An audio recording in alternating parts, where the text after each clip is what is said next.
Ladies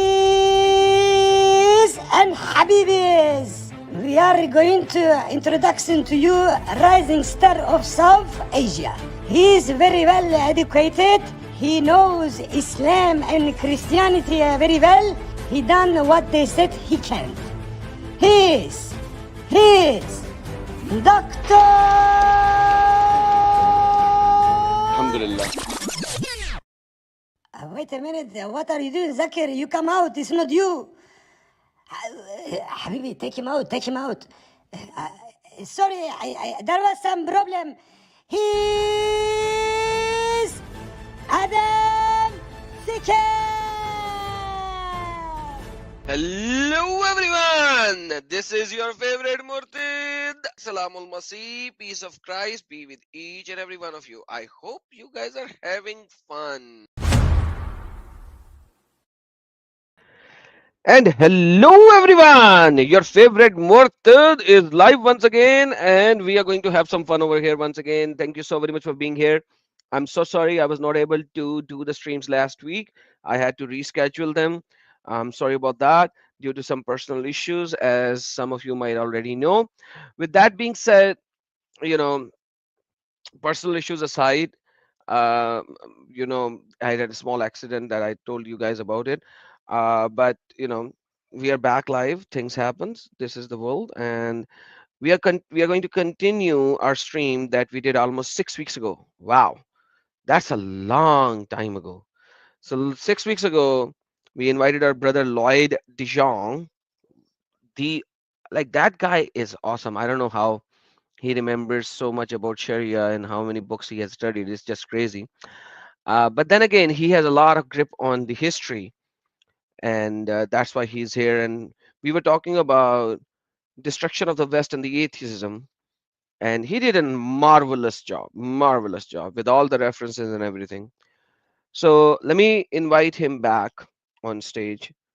And but before I do that, let me request you all, please do like the video and share. The more the people will be able to listen to this, the better it is, because right now we know the West is going down the drain. If you know about the current statistics that are being shown and what is being said by JD Vance and uh, what's the name of that guy who's running the Doge? Elon Musk, yeah. What they are showing right now and what they are doing, they are showing that things are going way south. So without any delay, let me invite our brother Lloyd while you like and share. Brother Lloyd, welcome once again, brother. Thank you for the very kind words, Adam. And just so you know, I'm impressed by how much you remember, because whenever I speak about something in Islam, you come up with a source or a reference. I mean, so awesome. Oh, brother, like seems like we're gonna sit over here and we're gonna praise each and other at this moment.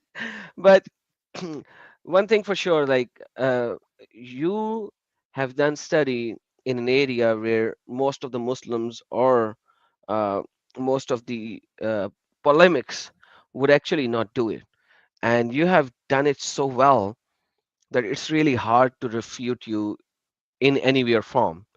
So I am so thankful to be part of this journey that you are running, and it's always good to be with you. Unfortunately, the timings that you have versus timings that I follow, kind of it's kind of in clash. Otherwise, we could have done a lot more together. So without any delay, brother, give us a 5 minutes, 10 minutes recap, because it's been like 6 weeks. So if so, everyone, if you do not remember, the last stream that we did was in on January the 12th. All right, and I'm going to Wow. share the link here as well. This is the part one, and I am going to do that so that your channel people will also receive it. So, brother Lloyd, I would request you to share it in with your audience as well so they would know. And I am sending it here. I'll do Here we that go, now. part one. And I am putting it, okay, I just put a V instead of a control V. That's so silly of me. Part one, there we go. And in the private chat, I'm sending it to you so that you could share it with your audience. So this is the part one, guys, and this was done January 12th, long time ago, almost 6 weeks ago. So please, uh, you can watch that later, not right now. But Lloyd, brother Lloyd, I would request you to give us a small, you know, recap so that we could continue with slide number 29 or 30th, if I'm not mistaken. Yeah, we'll just review the last slide when I start. But we were speaking about atheism. Atheists always assert that atheism is neutral. It has no particular leaning. So they therefore assume that atheism is something that has no negative connotations, no negative effects. What they don't realize is, now we didn't have the opportunity to cover all of it, but atheism goes back to pre BC Greece. You can go back several thousand years. And you can then also come back to the modern era where modern atheists establish atheism as an alternative religion to Christianity. When you go through the founders of modern atheism, especially when you go to the middle of the 1700s, just prior to the French Revolution, you start to find that these people have utilized some very strange, it's an amalgamation of paganism along with some very strange philosophies. And the French Revolution was, as we discussed, as we went into on the last show, genocidal. It was violent and brutal and bloody in the extreme.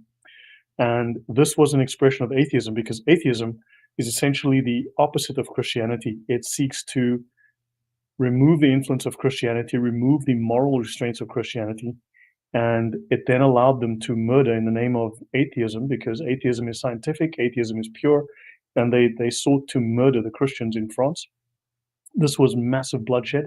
It was the most barbaric, inhumane event that one can think of. And then, of course, we find that atheism is also fundamental to the functioning of communism, socialism. So you find that all of these socialists that we hear about from Engels and Marx and others, Lenin and various, and we'll look a little bit at Lenin, they all see atheism as a religion. In fact, now Marx, what few people realize is Marx was actually, he writes various poems, he writes a play, he had two daughters that murdered themselves, he had two babies that died, or he allowed them to die, neglected them. He writes that he gave his soul to Satan, that he sold his soul to Satan. So he wasn't, it would seem that he was a Satanist, even though he claims to be an atheist. And all of these atheists are writing about that this is the new religion to replace Christianity. You'll find this referenced over and over and over in the writings of these socialists, these socialist atheists, and all of these heroes of atheism. You find that they're So, all. sorry. You go really, really fast. One of the very few important points that I want to highlight. I know, Lloyd, I'm sorry, I need to jump in Please go sometimes ahead. because some points are very important. And one of the important point is that atheism started as a religion. So everyone needs to understand that it started as a religion. There are so many new atheists, new, not neo-atheists, new atheists, uh, who thinks that they are humanist and they think that atheism is not a religion. So this is atheism is not a neutral position. That is what we discussed last time, like Lloyd said. And he has given so many examples. And from the people who created this, it's all about a new religion, a new form of religion, which Mhm, goes exactly against the Christianity, because that's where they actually started. And right now, there are neo atheists, as you know, and I have done this discussion with David Wood, that they are the far extreme, just like Islam, that either you become this or you are nothing. And this is another thing. So mhm, there are so many so-called neutral atheists which thinks that they are neutral, but in reality, this is same like a Muslim coming in and saying, "Hey, I'm a moderate Muslim." There's nothing called moderate Muslim. So the mhm, whole idea is you can be an agnostic, and that's perfectly fine. That's a neutral position, as we discussed last time. An agnostic is a neutral position. An atheist is not a neutral position. And that's what we discussed. And that's like some snippets that Lloyd just said so fast. And I wanted to emphasize that it's not a neutral position. It's it's another form of a religion, And that's what it is. Yes, brother. Yeah, thank you for mentioning that. And also, Andrew Martin, thanks for your comment there. So, humanism is also a religion. If you read the founders of humanism, you go through their works, you read their quotes, they all speak of it as a religion based on the principles of Christianity, obviously minus the divine aspects. Now, when you look at the principles of humanism, when you look at the principles of the Enlightenment, you look at the principles of atheism, or the scientific principles of atheism, and you look at the principles of the Church of Satan, they're identical. So, atheism, wokeism, Satanism, humanism are essentially the same thing. They're interchangeable. Oh, one So, more they thing. follow the That's same beautiful. principles. Yeah, that reminds me of that again, the last presentation.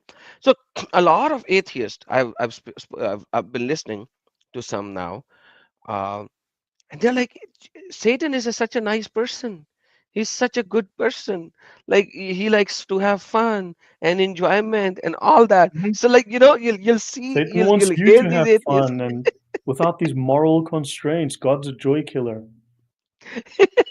and and yes, you will hear these words from a lot of atheists, and you'll be like, hmm. That kind of gives us the moral of the story in essence.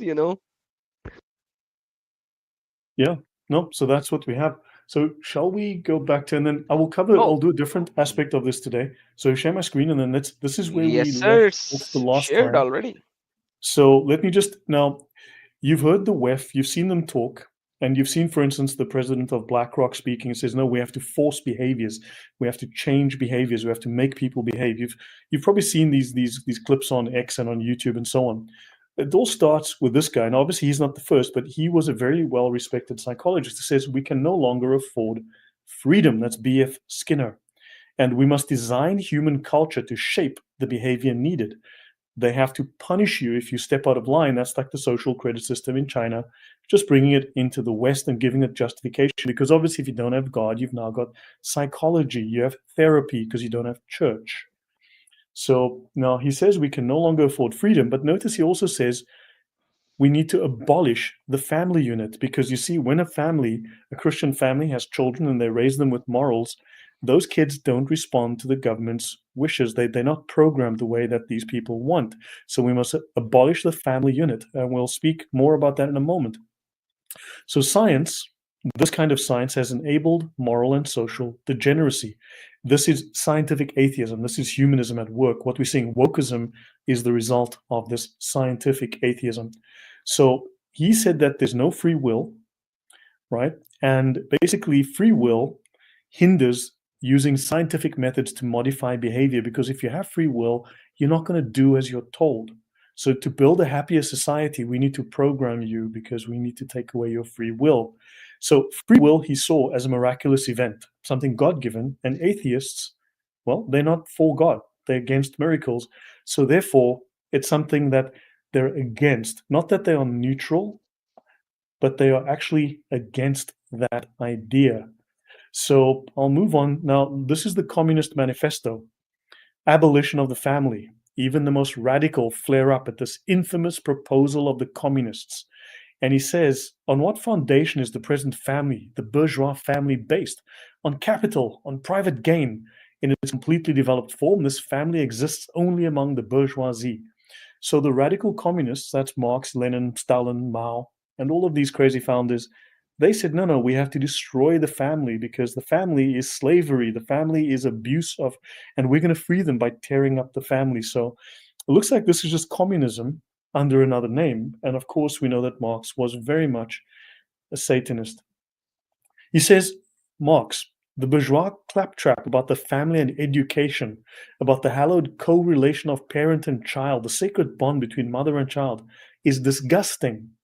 And the more by the action of modern industry. He says all family ties among the proletarians are torn apart. Their children are transformed into articles of commerce and instruments of labor. And the bourgeois sees in his wife a mere instrument of production.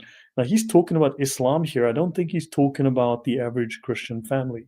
So, do you see the hypocrisy here and how this is utterly Wow. anti Christian? No, this is really crazy. Like they're going directly. attacking the families and all. It's just Mhm. it. So as an atheist, you gotta destroy the family. Full stop. Yeah. Otherwise, if there's family, you have family units. If you have family units, you have moral, ethical responsibilities.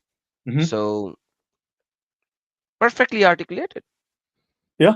So we can see that atheism enabled this. These were supposedly the heroes of atheism. And of course, atheists will go, no, no, but Marx wasn't a real atheist. That wasn't real Islam. He's not a real Muslim. You'll get that all the time.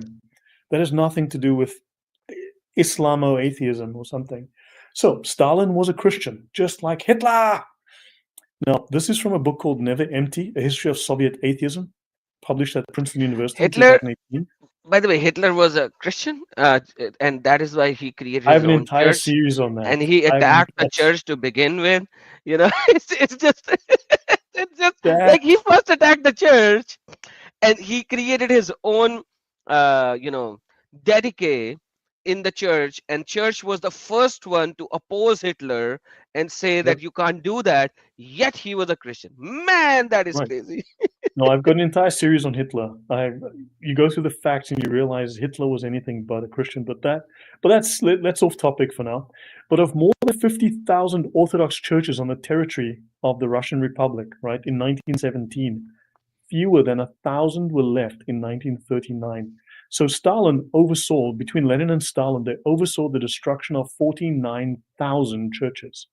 More than 49,000 churches.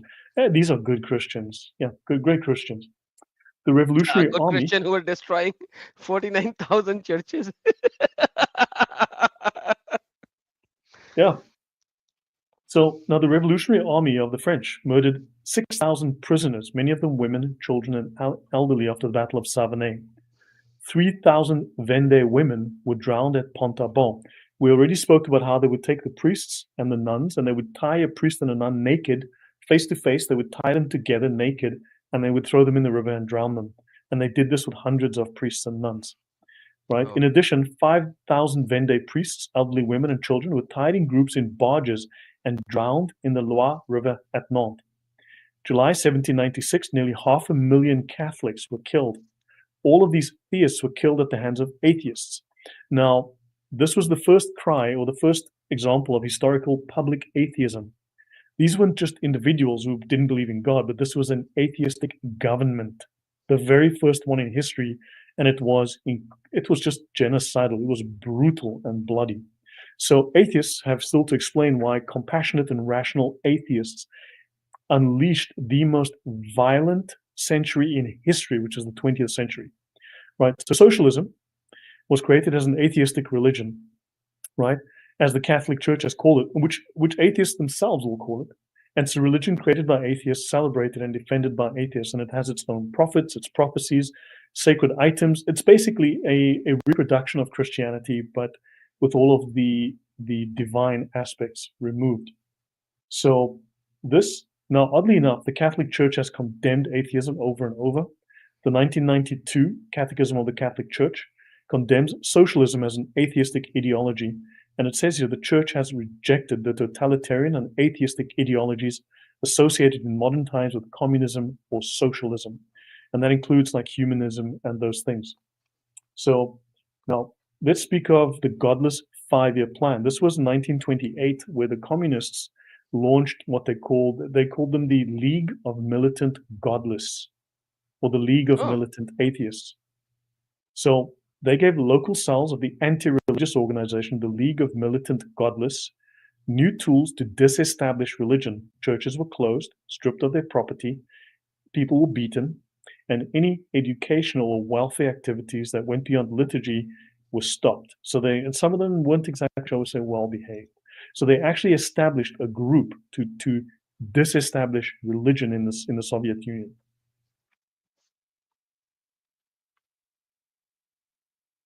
Right. So Joseph Stalin, second leader of the Soviet Union, tried to enforce militant atheism on the Republic. He was the example of the socialist man, like Muhammad is the perfect Muslim man.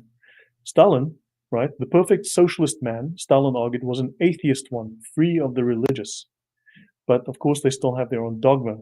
So over 5 years, 32 to 37, Stalin declared the 5-year plans of atheism, just like you have Mao's 5-year plans of communism in China.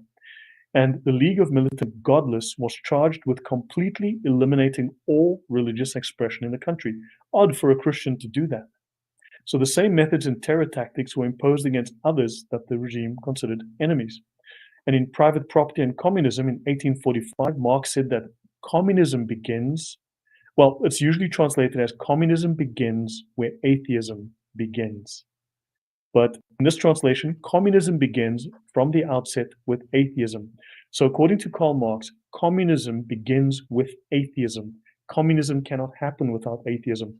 The barbarity of communism relies on atheism because Christianity opposes communism. That's also why Jesus is not a communist. Do you want to add anything there, or shall I just go on, Adam? You are right on spot, brother, and I'm listening and I'm enjoying and I'm learning. I'm in a learning phase right now. Literally, I don't have this kind of information that you have, and this is a beautiful presentation, guys. I could not have researched this much that you are giving us this information, brother. Please continue. Great, no, thank you. All right, so I mean, I had to distill about 500 slides to make these 60. So secular I'm sorry ideology. about that. That was me, guys. I made him do this. That let's finish everything in 2 streams rather than making 20. Yeah, So I wanted him to concise it. So that was my fault. But if you want to it's read cool. No, or no, let's learn just finish all this one. It's 500, fine. yeah, if you want to No, do no, all no, no, no. 500, go to Lloyd's channel. He has already done a huge series on it. So Lloyd Dijon, if you look at the title of the video, you will be able to click his channel, and you can go there. So if you want to see the whole thing, you can go to his channel, Lloyd Dijon, and it's clickable in my title. Brother Lloyd, continue. Right.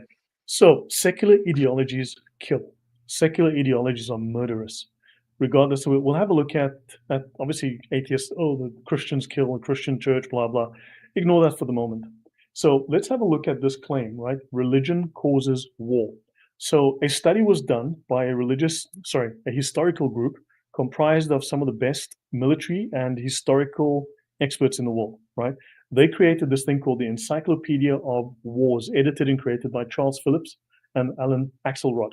And so that's the Encyclopedia of Wars. So they did a study of all the wars over the last 10,000 years, right? Now, they didn't chronicle all the battles. For instance, the Peloponnesian War happened over, I think, 250 years. There were hundreds of battles. They called that one war. Now, they could have made it, there were periods of peace or periods of, lower tension. So they could have called that 20 wars or 30 wars, but they called it one, right? So the numbers, you gotta, so, but they said that secular wars, that's the red, 93% of all warfare on the planet from 8000 BC to 2000 AD was government secular wars, nothing to do with religion. 93% of all warfare over the last 10,000 years. Then they said religious war is the other 7% of religious wars. And now remember, they didn't say it's religious war caused by specifically religious ideas. No, they said where a religious component can be attached to the war. There's a religious component to it. We'll look more at that soon. They said that more than half of that 7%, 3.8%, right, is all other religions, right? But 3.2%, the majority here, is just Islam. So almost half of all religious wars were purely caused by Islam. So out of 40,000 so-called religions in the world, half Islam of is the killing is by the Muslims, but just the Muslims, yeah. that's okay, perfect. But that's compared to the atheistic wars by the government. It's nothing. It's piece of cake. It's just it's nothing. Like 3.2% versus 93%. That's just unbelievably crazy. And what's the authenticity of this encyclopedia of war?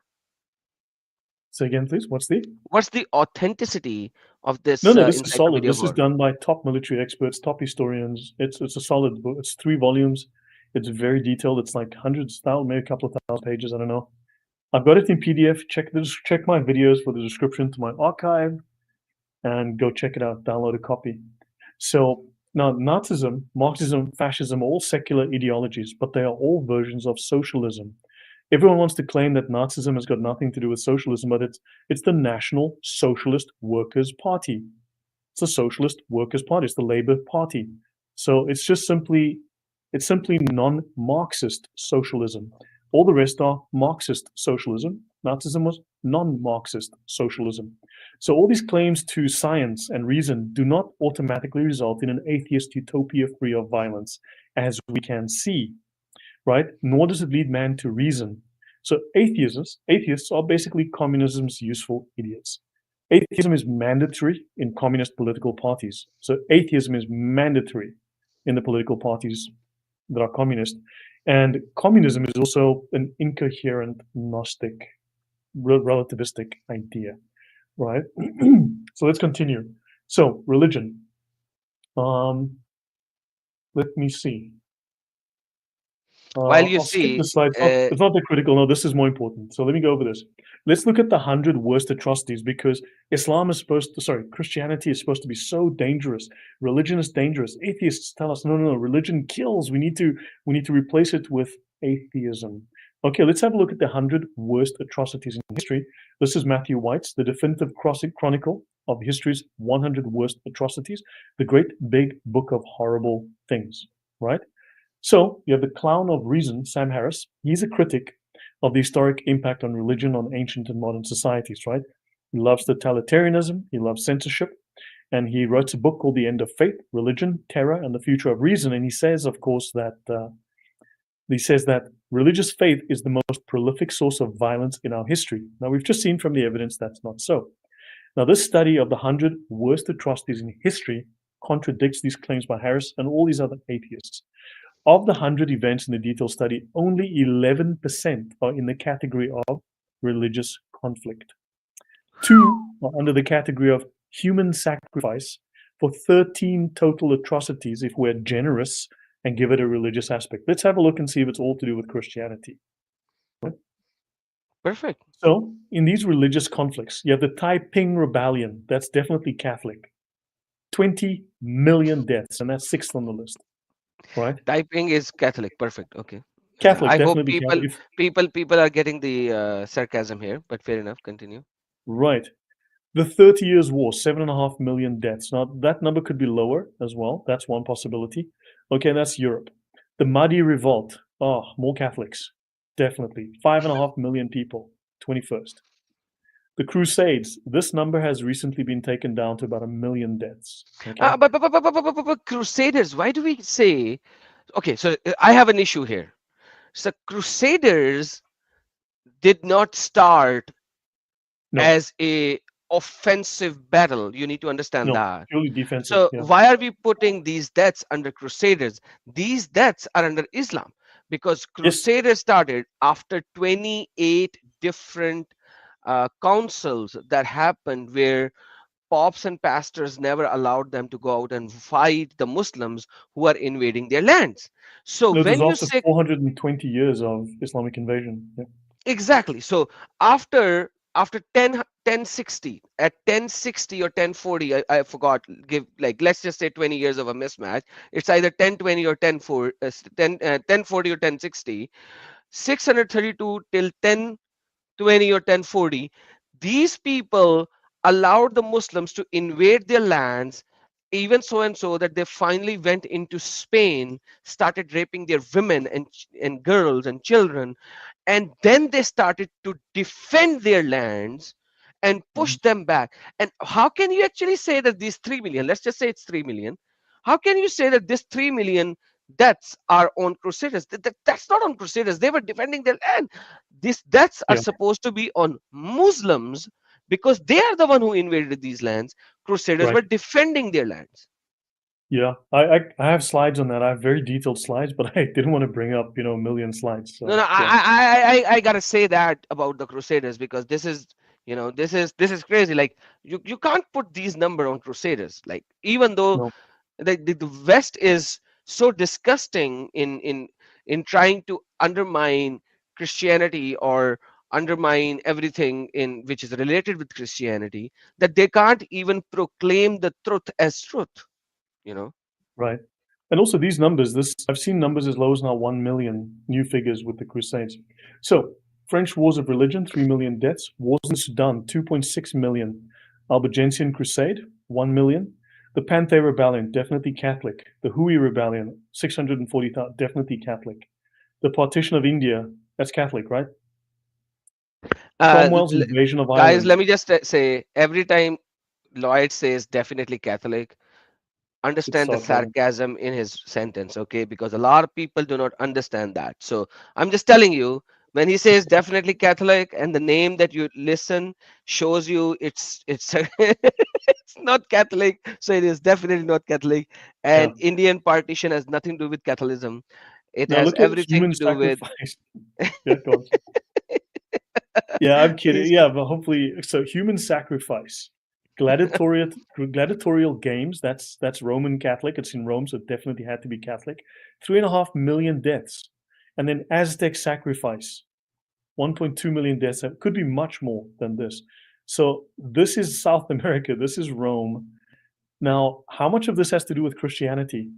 I mean, you can look at 1, 2, 3, 4 at most.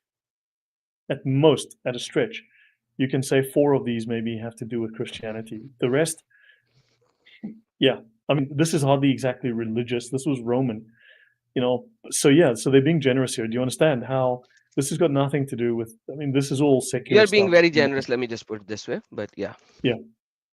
Yep. So now, so the Spanish are coming, and now they bring a new religion. How bad is that religion? It forbids sacrificing children and eating human flesh. That's shocking. Or, oh look, here comes the far right. You know, so yeah, very bad. Christianity is very, very bad for preventing these things. Right. So let's continue. Now, secular World War One. Okay, what's 35 million divided by 4? Right. The reason I ask is 35 million deaths over 4 years.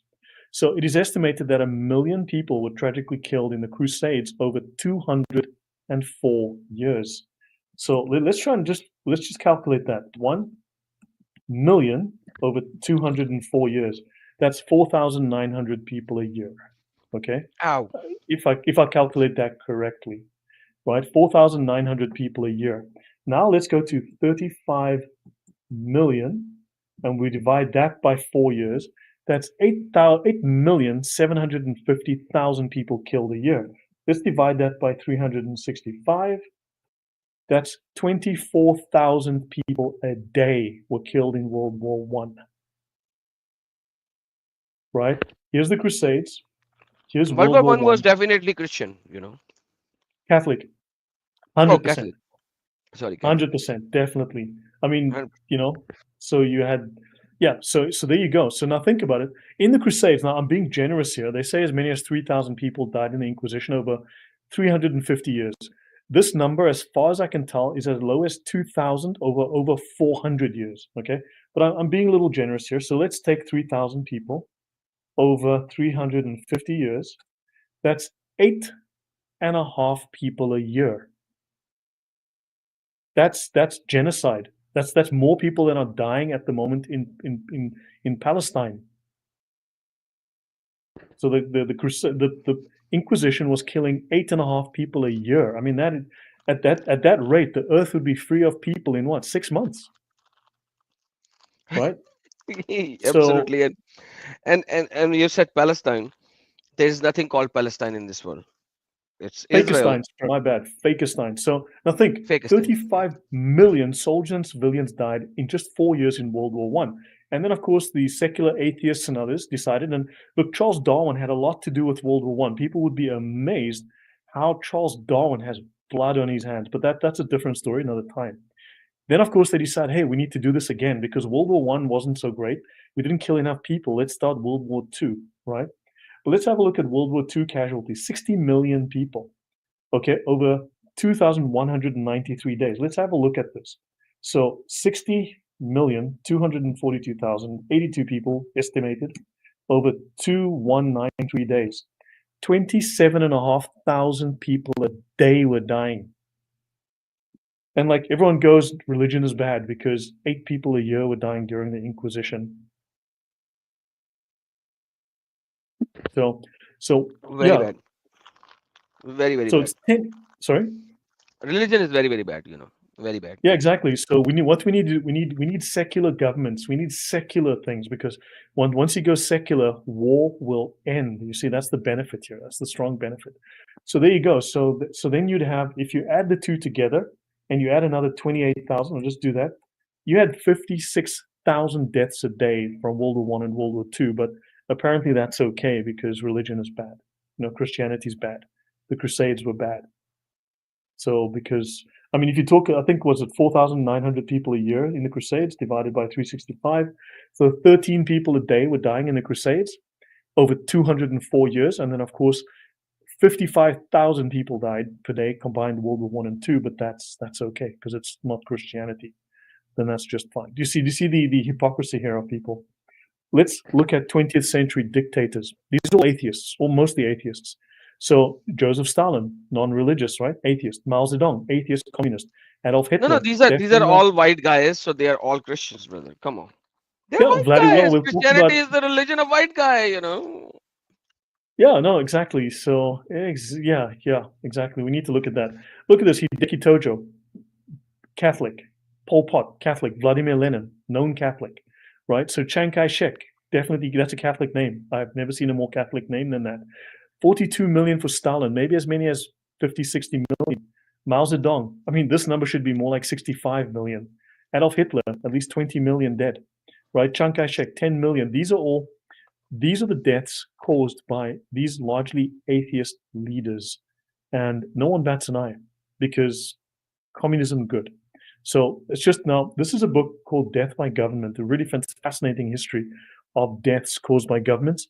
And it says the military rulers of Japan were also ardent National Socialists. Oh, were they Nazis? So yeah. So they so you had these Nazis who were ruling Japan as well, just like Hitler. So he speaks of 169 million murdered, R.J. Rummel, Death by Government. And he says here, far above all is the Soviet Gulag, the Soviet slave labor system created by Lenin and built up under Stalin. In 70 years, it likely chewed up almost 40 million lives. It's like 700,000 lives a year, right, for 70 years. And during the first 88 years of the 20th century, nearly 170 million men, women, and children have been shot, beaten, tortured, knifed, burned, starved, frozen, crushed, or worked to death, buried alive, drowned, hung, bombed by the Baptist Church. Hold on, does it say Baptist Church over there? Am I reading this right? The Yeah, Baptist it's written Church. somewhere which I'm just people checking. might. Maybe it was Calvinists. I don't know, but I'm checking. But no. These are governments, secular governments. And he says the dead could conceivably be nearly 360 million people just in the 20th century, murdered by secular atheists for the most part. Ooh. So I don't call them seculars. I call them seculars. SICK. Yeah, seculars, exactly. So understand, but the Spanish Inquisition was bad because 8 people a year died. Man, that was bad. That was really, Now, really bad. Now, this is Lenin. The scientific concept of dictatorship. You see, scientific atheism, because atheism is scientific. We're scientific thinkers, rational thinkers, scientific. Yeah, The we have to science, reduce the population, Earth cannot sustain all that. Scientific reduction. Scientific reduction of exactly. So the scientific concept of dictatorship means nothing else but this: power without limit, resting directly upon force, restrained by no laws, absolutely unrestricted by rules. That's Lenin. Basically, murder without restraint. That's good old Lenin. So he says, as will be seen, the results here clearly and decisively show that democracies commit, this is from R.J. Rummel, less democide than other regimes. Democratic governments are the most safe governments ever created. So the Western way, based on Christian principles, is the best way of government ever created. So this is scientific morality. Any comment there, Adam, before I finish? Go No, on. I was already giving the comments while you were running. It's just Okay, beautiful, great. At the end of the day, it's just, lovely, beautiful. Scientific Very, very. morality, life is worthless. So let's learn more about this scientific atheism, the science. So science is not a moral system. It measures the material. You can measure how much something weighs or something like that, right? How much water is in a cup. Richard Dawkins said that belief in anything that cannot be scientifically proved, i.e., faith, is one of the world's great evils. So now Dawkins declares Skinner to be evil, right?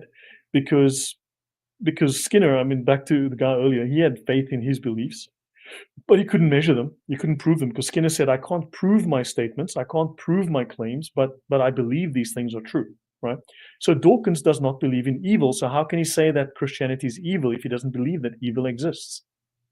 So Dawkins says there at bottom, there's no design, there is no purpose in life, no evil, there's no good, there's nothing but pitiless indifference. And then he claims there is virtue in having no virtues. So he believes that free will does not exist. All your actions are determinist. It's basically materialistic determinism. But So- how are people blamed for faith when molecules caused it? Yes? So let's go back. Crazy. Okay, so faith is evil, but he does not believe in evil. There's nothing, no design, no purpose, no evil, no good. Yet everything is governed by itself. But then suddenly, when there is a faith, faith is evil. You can't have faith. So how does that make sense? Yeah, but you have no free will. But if you have faith, So if you don't have you free have no will, free then what will. do you have? Like how so somebody created something without free will? So you chose to have faith, so therefore you are acting in evil, but you have no free will. You can't choose what you do. This guy makes no sense at all. Dawkins is that, as a philosopher, the man's a complete idiot. So basically, this guy, William Provine, famous atheist, dead now, there is no ultimate foundation for ethics. There is no ultimate meaning in life. There is no free will for humans either. This is an unintelligible idea. You see, that's what atheists believe because, so you have no free will. There's no ethics. There's no morals. There's no choice. So This what is is the there? kind of, So what are we, bacterias? yes, yeah, you have no control. You're just yeah, I don't know. It's So just there's really, no ethics, no ultimate meaning in life. So what are you? A bacteria who will just live his life so and die basically the eventually? Like, philosophy boils down to do what makes you feel good now. You see, so if something makes you feel good, like let's say raping little, kitties like makes you feel Muhammad did? good, then do that because because what makes you feel good now because there's no purpose, that's good. What Ah, makes you feel good about life, that's good. okay. Yeah. So you're just a machine. Right. So now this is Sapiens, A Brief History of Humanity by Yuval Noah Harari. Whenever you listen to this, well, whenever I listen to this guy on YouTube or read anything he writes, I feel like I need to take a shower afterwards. So he writes here, this is an atheist, human rights aren't real, but don't tell anyone. Human rights are subjective, right? We all like to think that individual humans are important, but they're not. You are not important. Don't get the wrong idea. As Yuval points out, there is nothing scientifically special about any human. You are not born in the image of God. You are not special, or you're just a sack of atoms. Apparently, our modern prioritization of the individual is a leftover from the Christian concept of souls. Remember, this is the very same attitude that Stalin had when he murdered 60 million people by sending them to the gulags. So Voltaire said about God that there is no God, but don't tell that to my servant, lest he murder me at night, which tells you about the hypocrisy of these people. That is just so crazy. So there is no God. Don't tell my servant he might kill me. Because he is not killing me because he reversed God and he thinks life is good and so it is, what the hell is he talking about? Like he wants people Yeah. to just kill each other? Well, I mean, that's why you lie to them. You give them fake religion. You give them secular humanism as a replacement because, to talk about the human rights, dignity of man, because you don't, so you're faking it because we don't believe in God. So you can't have, we believe in the sanctity of human life. But if we take that away, then you can just kill anyone without consequence because there's no God, there's no consequence, there's no hell, there's no punishment, there's no morals. You see, that's the problem that they have. So he writes here now, Homo sapiens has no natural rights, just as spiders, hyenas, and chimpanzees have no natural rights. But don't tell that to our servants, lest they murder us at night. That's really uplifting thinking, really uplifting. Thank you, atheists. So beware atheist governments. Individual atheists, like Christians and other people, often do good, right? Individual atheists can be very good. But atheist rulers, when atheism is in government, it is invariably murderous. So you'll have Lenin, Hitler, Stalin, Mao, Pol Pot. They tortured, they starved, and murdered more people in the 20th century than all of the combined religious regimes of the world during the previous 1,900 years. In fact, they murdered more people than all wars in the previous 2,000 years combined. Right? Atheists in the But the 20th answer would century. be because the previous years also did that, but in previous years we did not have a mass killing machines. So in the 20th century we had mass killing machines, so they did better. Yeah, well, I mean, The previous yeah, generation but did it the just same thing, shows. but they didn't have bombs and Yeah, but planes atheists and. were still killing then, and atheists didn't become rational and non-murderous. They decided to wipe out the lesser people, right? Decided to kill off the religious. Perfect. So the BBC did a war estimate, which with low numbers, right? In 2004, they said that atheist rulers killed as many as 110 million people, at least 60 million in the Soviet Union and its satellites, 40 million in China, 15 million Nazi Germany, 2 million Cambodia, 5 million elsewhere. That's a well-known historian, Jeffrey Burton Russell, well respected. So you've just got massive amounts of murder caused by. I won't go through the chart. We'll skip all that for now. So Stalin, by the way, was expelled from a Georgian Orthodox seminary. So he wasn't Catholic. He was a Georgian Orthodox, not even Eastern Orthodox like Greek Orthodox or anything. He was expelled at the age of 19 or 20. I've actually read the biography, and it was written by his best friend, right? He was never a Catholic or even a Russian Orthodox. Georgia has its own church, of which he was a member by baptism. But atheism is fundamental to the rule of the Communist Party. And when you read his autobiography written by his friend, his best friend at the time, when they were teenagers together, he says he discovered Darwin. He read Darwin, and Darwin led him away from God and Christianity. And then he became a rabid communist because Marxism and Darwinism just go together really well. So in his We have book, covered that in the Deus, part 1 of this video, FYI. say again, please. I said to the people that we have covered that part in part 1 of this video. Right. Marxism, So, atheism, and communism going hand in hand. yeah, they do. So in his book, Homo Deus, right, man being God, basically, Yuval Noah Harari writes, despite all the talk of radical Islam and Christian fundamentalism, the most interesting place in the world, he says, from a religious perspective, is Silicon Valley, brewing for us brave new religions that have little to do with God. Because AI is going to replace us. We're going to make our own God. We're going to blah, blah, blah. Okay, so the next chapter, right? Now, this is the United States Court of Appeals for the DC Circuit, and this goes all the way up to the High Court eventually. Patrick Conroy, chaplain, right? And you've got here the brief blah, blah, blah. So this is the American Humanist Association. Right? This is a court document, it's a legitimate court document. It is therefore, the government must treat atheism as favorably as theistic religion. The government must treat atheism as a religion, just like it treats Christianity. What is true of atheism is equally true of humanism. This was the finding of the court, because atheists went to court to argue we are a legitimate religion. Atheism is a religion and must be treated just like any other religion. So it says we must recognize secular humanism as religion for the First Amendment. Non-theistic ethical society qualified for tax exempt as a church. In other words, our atheist society, we're a church now, we want to be tax exempt. We need to make a little bit of money here. And that was the American Humanist Association. We must treat humanism as a religion for the Establishment Clause and Equal Protection Clause. And the prison department, because of this prisoner who didn't want to participate in religious activities, he violated both by refusing to recognize humanism, because he said, I'm a humanist, and that's my religion, because atheism is not a religion. And so they went to court to fight for this atheism to be a religion, on the same terms as theistic faiths, recognizing that humanism is a religion. And the Supreme Court has held that secular humanism, remember up here with atheism. So is let a me get religion. let me Yeah. get this straight. So the atheists right now crying out loud that atheism is not a religion. Uh, in the last 2 centuries, they were crying and fighting to be a religion, Hmm. and they got the approvals. Once they actually proved that it is a religion, they got the approvals that it is a religion.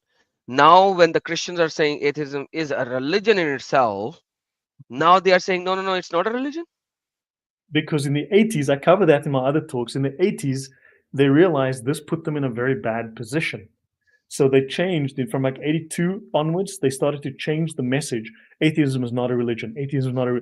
They put that out across the magazines at the time, and now their position is it's not a religion because they realized if they're a religion, then they are, because remember they're going into schools. They want to make the schools atheist. They want to make the courts and the government atheist. They were taking over everywhere, and because they're a religion, they need to be banned from those places. So they didn't want to be banned because they wanted to make everything communist and atheist. So therefore, they're suddenly not a religion anymore.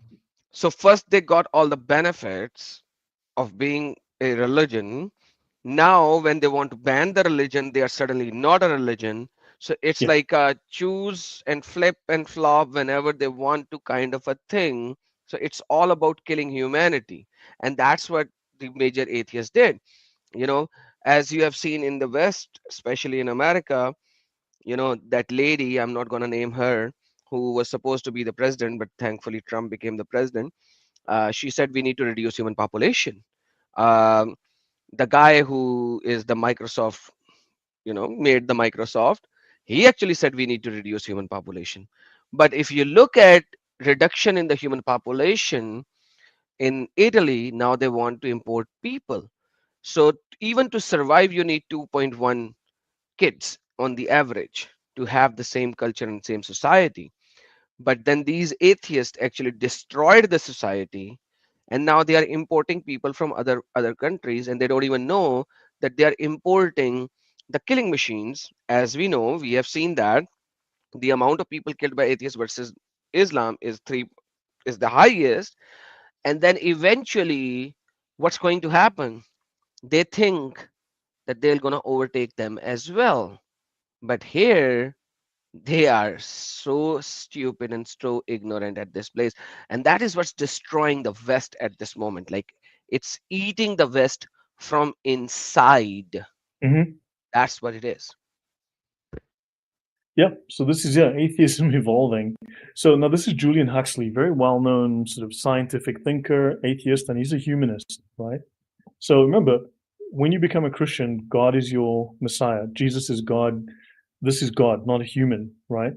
So you are worshiping the creator. Whereas in humanism, well, you're worshiping humans yourself. You are God, effectively. So he's a very well known. So use him as an example for typical sort of thinking of atheists. Julian Huxley, The Coming New Religion of Humanism. The Coming New Religion of Humanism, written in The Humanist in February 1962. A humanist-based religion must redefine divinity. Well, we're divine. I'm God because I'm an atheist and therefore I'm special. My IQ just went up 30 points. So good grief.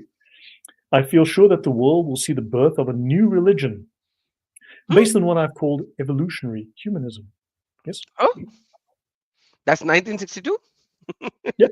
This So is less common than language. 100 years, he was creating a new religion called humanism. Yep. No, he wasn't the creator of humanism. He was promoting it. Humanism, you must go back to the late 20s and you find, but you see, this is the kind of language here you will find is common across all these people. This is just one example of many that speak this way. So he says the beliefs of this religion of evolutionary humanism are not based on revelation. No, no, no. A humanist religion will have the task of redefining good and evil. You see, in terms of fulfillment, I feel good about myself. I just built a new gulag for all these people that are still following religion. I built a new gulag to send them to. I feel fulfilled now, and of desirable or undesirable. Like my name is, I don't know, someone who wants to diddle little kids, and that's desirable for me. So good is what is desirable, and what is undesirable, like going to prison, that's undesirable. That's bad. You see? Do you understand what's happening here, Adam? I can fully understand, and that's why you have, children being taken to an island where right now Hmm. Elon Musk is exposing the people at this moment, and they're doing that. So that's humanist. And now, thankfully, Elon Musk, he Yeah. he did a So podcast with Joe Rogan the other day. You might have watched it, where he actually said that if he will expose everything the way it is, he might be killed. He yeah, he that's just said always a that. risk. That's a real risk. I mean, they nearly got Trump, right? Yeah, and five attempts already, brother. You might know of one or two. There are five attempts. Thankfully, the other three they were actually captured way before, but there are five attempts, man. Right. So this humanist religion will go further than the Greek principles of moderation. It will make psychological. You see, psychology has become the new, therapies become the new confession. Therapies become the new church, right? So psychological integration and total wholeness will be your aim. All of the all of that nonsense. And in some sense, psychology will become the equivalent of the state of salvation. There you go. So we're going to use psychology for that. Now, this is Charles Francis Potter, very well known in. So he writes here: is it religion? So education is the most powerful ally of humanism, and every American public school is a school of humanism. What can theistic Sunday schools, where you meet for an hour once a week and you teach only a fraction of the children, do to stem the tide of a 5-day program of humanistic teaching in schools? That's why it's not a religion anymore, because then they are forcing a religion on people in government. See? Wow, perfect. So this is not, he's not the only one to speak like this. You can find others. So he founded the first humanist church, New York. Humanist church. I thought they're not a religion. It's humanist church, 1929, New York City. He writes a book, Humanism, a New Religion. And he says humanism is not just another denomination of Protestant Christianity. It is a new type of religion, a new way of looking at religion. You have to make over and broaden your definition. It is a religion and a philosophy. You see? It's not a religion, obviously, we can tell. This is Free Inquiry, Atheist Magazine, 1984.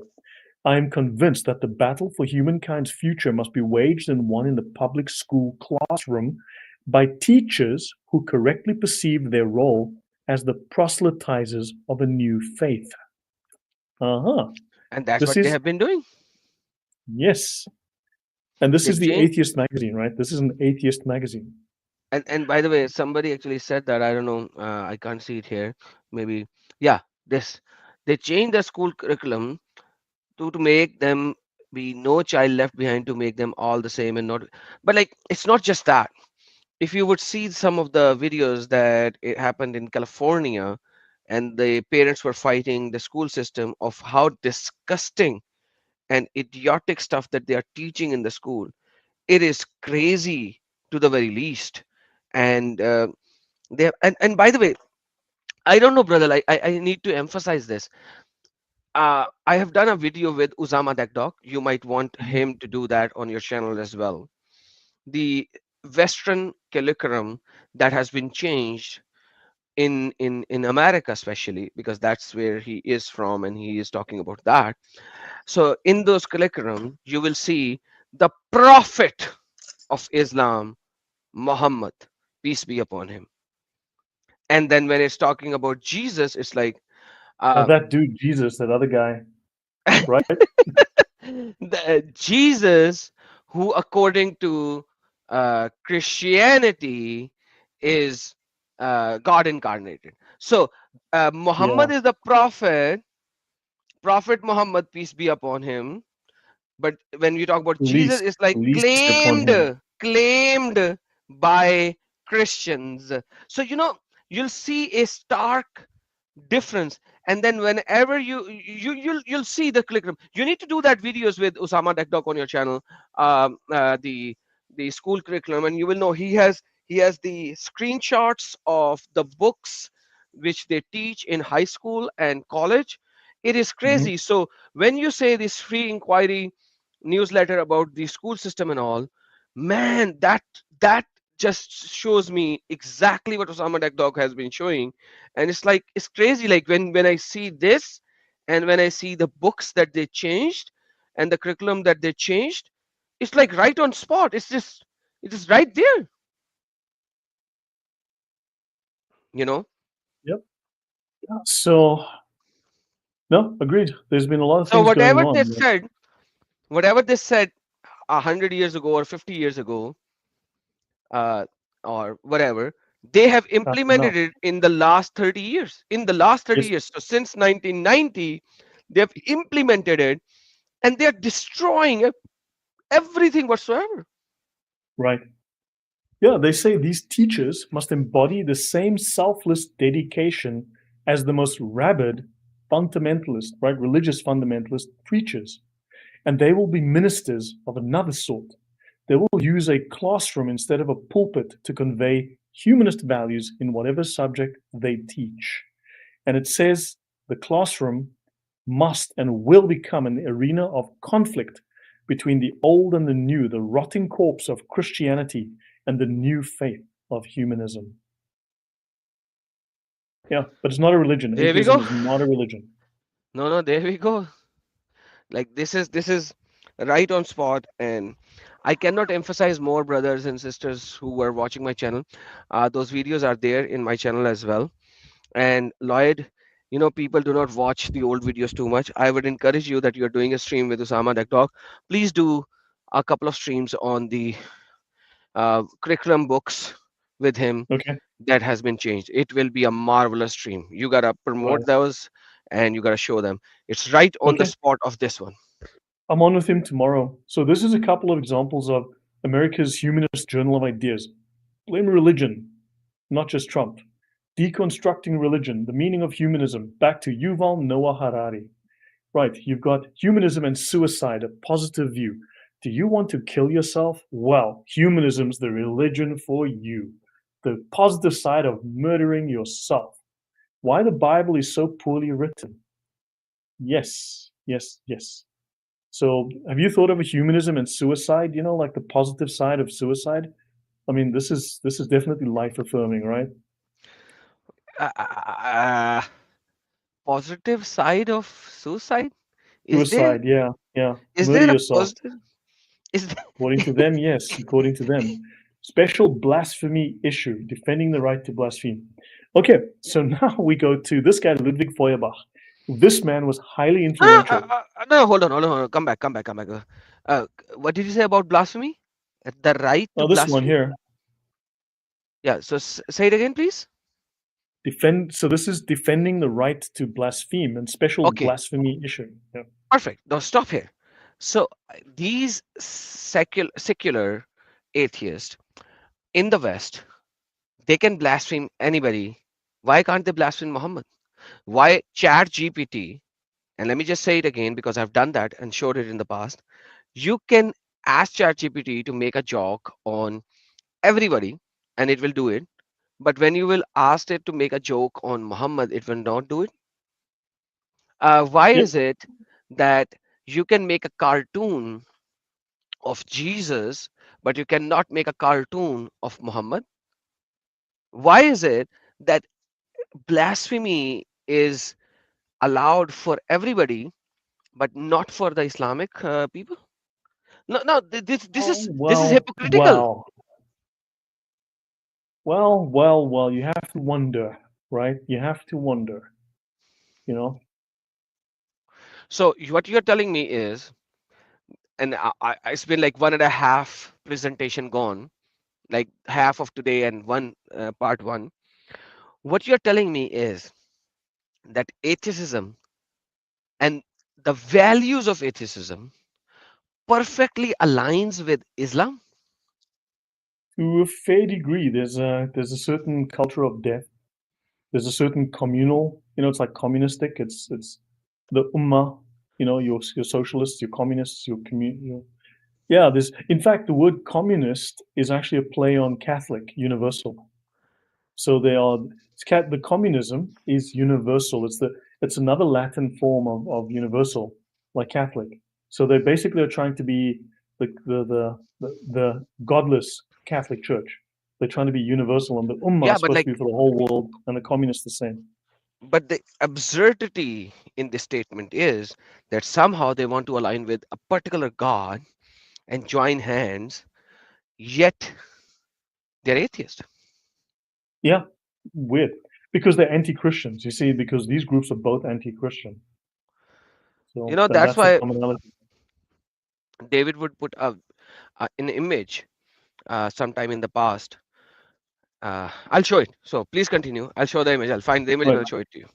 So Ludwig Feuerbach is very important because he is the philosopher that heavily influenced Marx, Engels, and then by extension Lenin and Stalin and so on, right? He was a radical atheist as well. He lived from 1804 to 1872. So he writes, what yesterday was still religion is no longer such today. And what today is atheism, tomorrow will be religion. Because the leading atheist philosophers were wanting to establish atheism as the only religion on the planet, right? He is only a true atheist to whom the predicates of the divine being, for example, love, wisdom, and justice, are nothing. The true atheist doesn't give two rats about love, wisdom, and justice because they don't exist, right? They come from God, right? So God gives us these things, and therefore there must be nothing to you because there is no justice, because there's no morality. There's no love. There's only self. There's only what you can do for yourself. There's only self-interest. Right on spot. Right on spot. Yeah. And wherever morality is based on theology, wherever right is made dependent on divine authority, the most immoral, unjust, infamous things can be justified and established.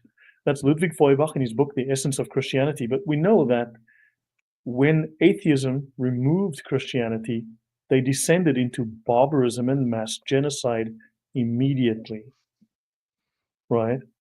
So, And though that's what I history myself am an tells us. atheist, And say that's what again? history tells us.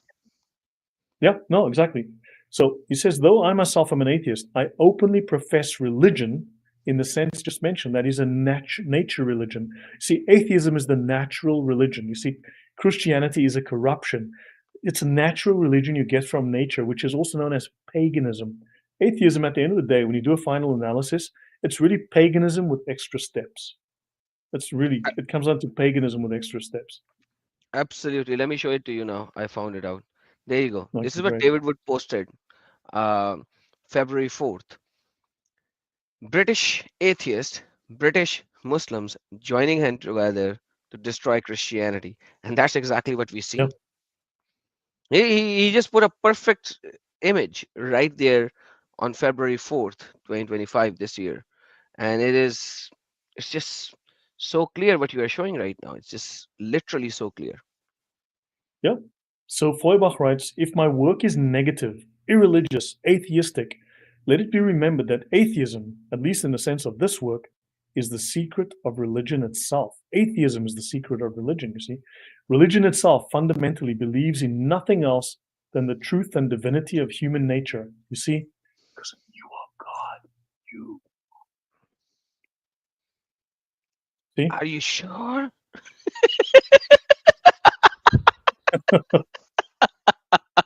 The God was human wish fulfillment. So to be able to do whatever you want without restriction, that's being God. You see? So this is how atheists, these are the priests of atheism, these are the founders of modern atheism, these are the top philosophers of modern atheism, the people who defined and practiced and implemented atheism. Thanks, Lilo Main. She says I have to head home, but we'll be listening. Thank you very much for the support earlier. And now again, Oh, let me Will, just show you it. take Let care. me just show it while you are showing it. There you go. This is on your channel, Mary Alex. Thank you. Thank you, Mary Alex. Really appreciate it. Yeah, My so channel, the man did he? behind Marx. Oh, Let me just great. say that. Wow. Did he gifted one membership? Appreciate it. And then we put this one as well while you were thanking people. Did he said humanity is hateful all the time. I don't think I've lived through a goddamn day without something horrible happening around the world as a result of human beings. Exactly. Human beings are naturally inclined to get whatever they want to get unless there are some restraints. And these restraints are destroyed by these atheist theologies and hence you don't have restraints in actual. So thank you so much for your financial support, everyone. Yes, brother. Oh, thank you, guys. So let me see. So he says here that man created God in his own image, you see. So that's what we did. You see, it's not God didn't create us. You see, we created God in our image. So God is nothing else than human. He's the outward projection of a human's inward nature. You see, a God who is not benevolent, is not just, is not wise, is no God. You see, qualities are not noted as divine because of their godly association. The qualities themselves are divine. So be very careful. What he's saying is here that you see how wise I am? I just did something really smart. That makes me godly because look how smart I am. I'm so wise. Look at me. You see, I was just. See, I did something that was very just. That's because I'm godly. I have godly talents. I'm being godly right now. You understand that also he is now the arbiter of what is just.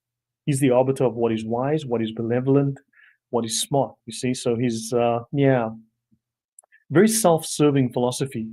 So God is the principle of man's salvation and of man's good dispositions and his actions.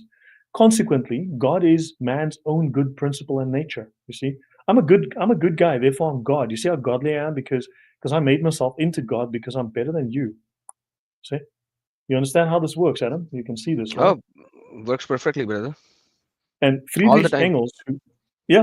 Friedrich Engels, who wrote the Communist Manifesto, which was previously known as the Communist Catechism of Faith, which was modeled on the idea of the Catholic Catechism of Faith, right? Because it Which was was a shown in religious part one. text. Which was shown in Yeah, part one. Everybody, go watch part one to read the manifesto. It was shown. yeah. Before they changed the name and they realized, yeah, that looks a little bit religious, so let's change it.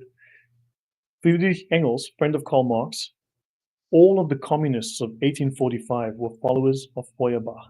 You see, they were all taking these religious ideas. And so he writes, okay, so he writes here.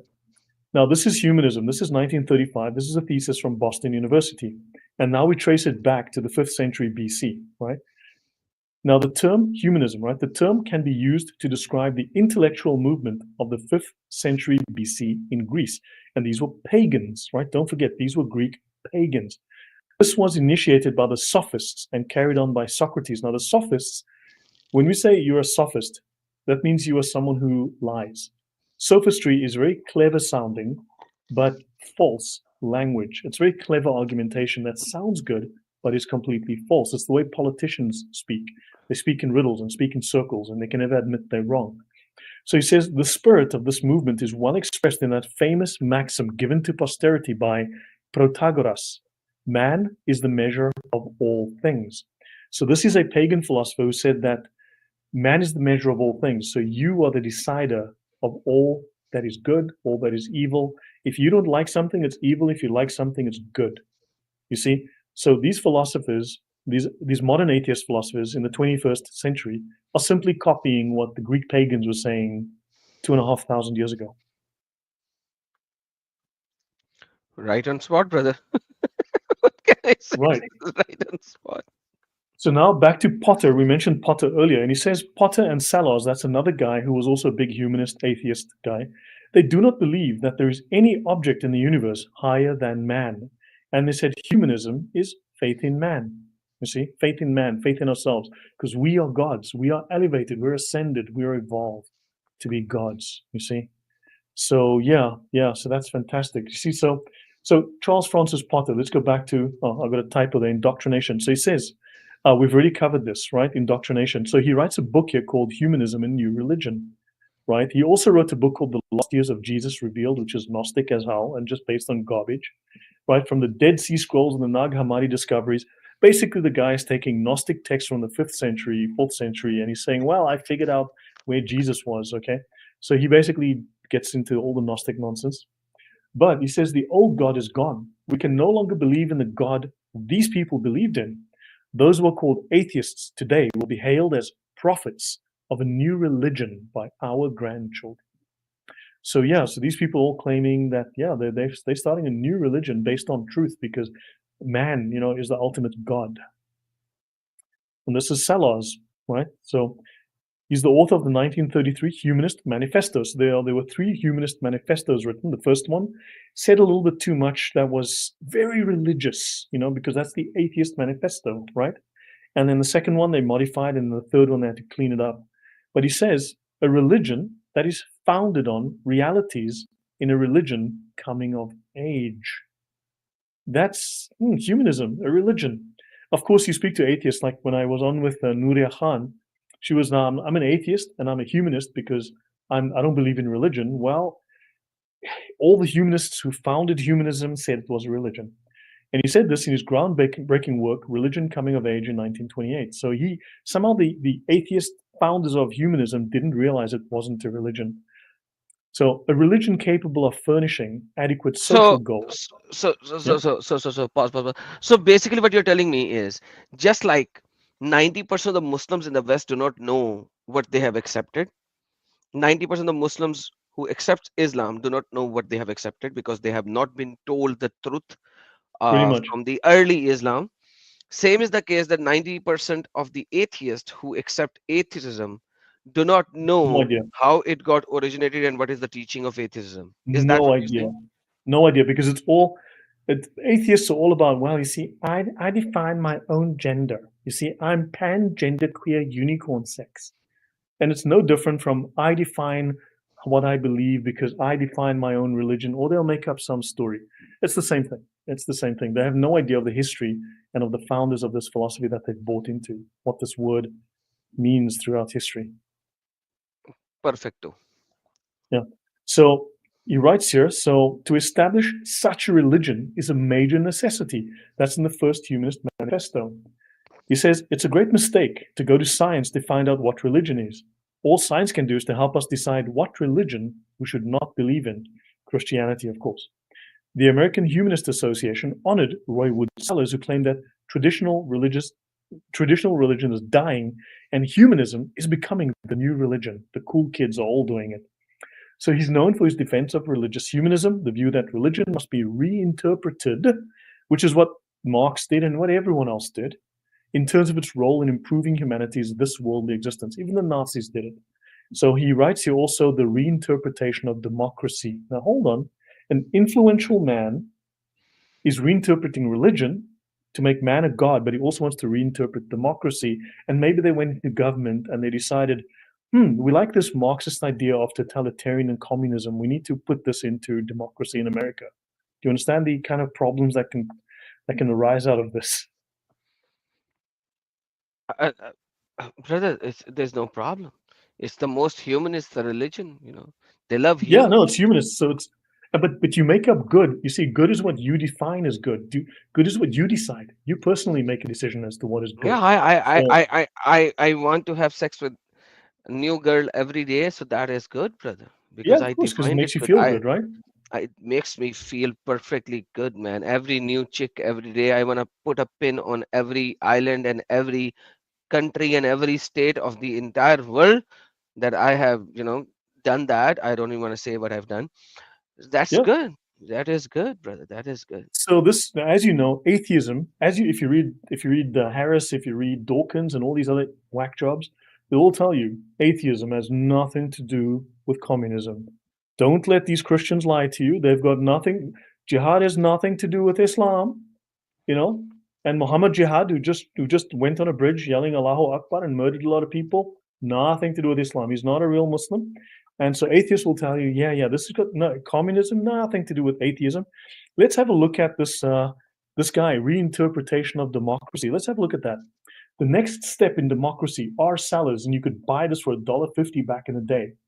He wants to give a clear idea of advances in social, economic, and political life which appeal to the intelligent man, and practical reforms and social experiments which mark the onward movement, the progressive movement of democracy into 3 stages. The stage of status, primitive socialism. Did we just drop straight into communism like that? So you have Just like that. just like that. And you see the stage of individualism, the police power view of the state. Wait, did he just say police state? As in totalitarian police state, and then the stage of socialism, a democratic movement, an economic reorganization of society, maximum justice, liberty, and efficiency with the police power of the state. Don't forget the gradual socializing of industry, and the extent that communism, you get it? Communism, atheism, and communism are like bum chums, man. Mashallah, mashallah. Yeah, you understand? So the two go together. Atheism and communism go together like the two Scottish gays, Gerald Fitzpatrick and Patrick Fitzgerald. Ha! Right on spot, brother. Right on spot. So, A Religion for a New Age, the last 10 pages. So, John Dunphy, the humanist, January, February 1983, he says, the battle for humankind's future must be won in the classroom, right? We've already spoken about that, but this is the guy here with his cat. And then we will say with Tom Paine that the world is my country, all humankind are my brethren. We need to get rid of borders because you see, once we've imposed, neutral atheism on everyone, then we are friends with everyone. We all believe the same things, don't we? Because doing good is my religion. You see, doing good. It will undoubtedly be a long, arduous struggle, replete with much sorrow and many tears. But humanism, this communist humanism, will emerge triumphant. It must, if the family of humankind is to survive. So the only way that you can survive is with communism, dressed up as humanism. They have created a only thing, just like just this or nothing else.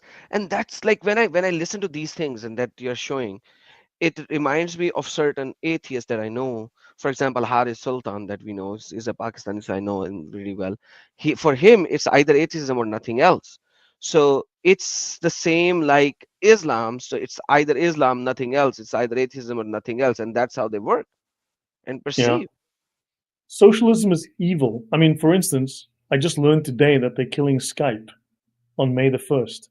That is one of the worst things to ever happen in the history of the world. So that alone makes me against socialism.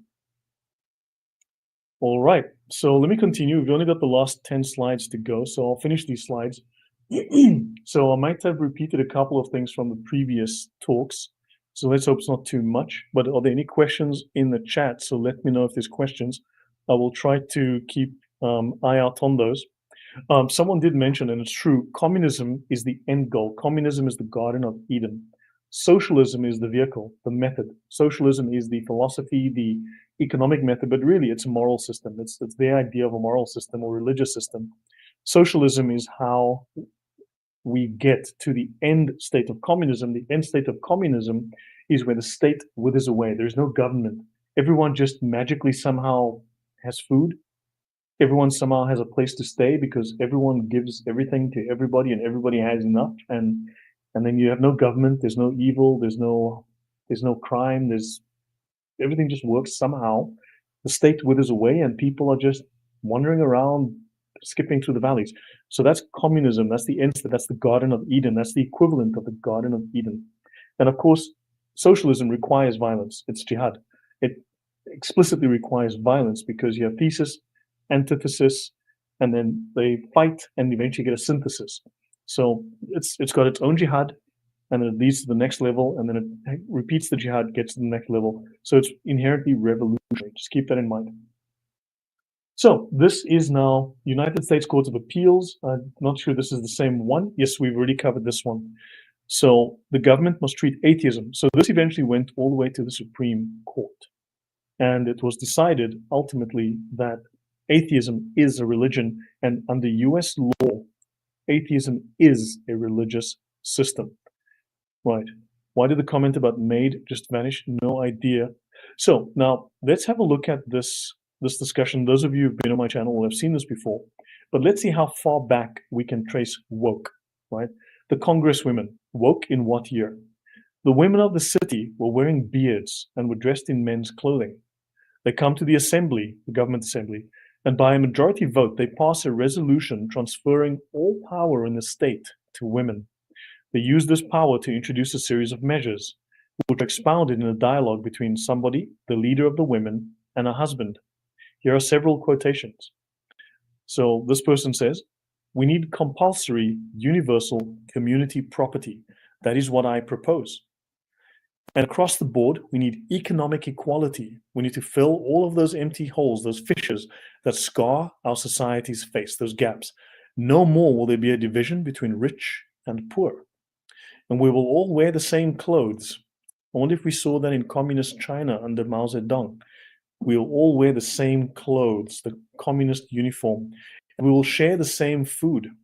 My initial move will be to communalize all the land and the money.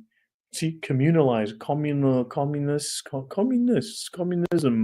We will communalize the land, the money, and all other property. We'll take the landless man. Well, but take the landless man who's invisibly wealthy, right? He doesn't own land, but he's got money because he hides his silver and gold in his pockets. What about him? Oh no, he will deposit all his money in the fund. In other words, we'll steal his money.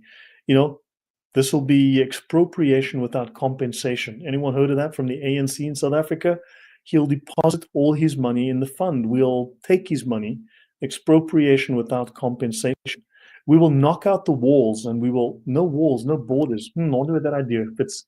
We'll remodel the city into one big happy household. We'll all get along. You know, it's all going to be, you know, it's all, you know, we'll all be one family, it'll be, there's a word for that, I'm sure, you know, I'm sure there's a term that describes all of these different groups living together in peace and harmony, where all can come and go as they choose because there's no borders. We don't believe in borders. I'm pulling the women and I'm creating a public hoard for the use of every man.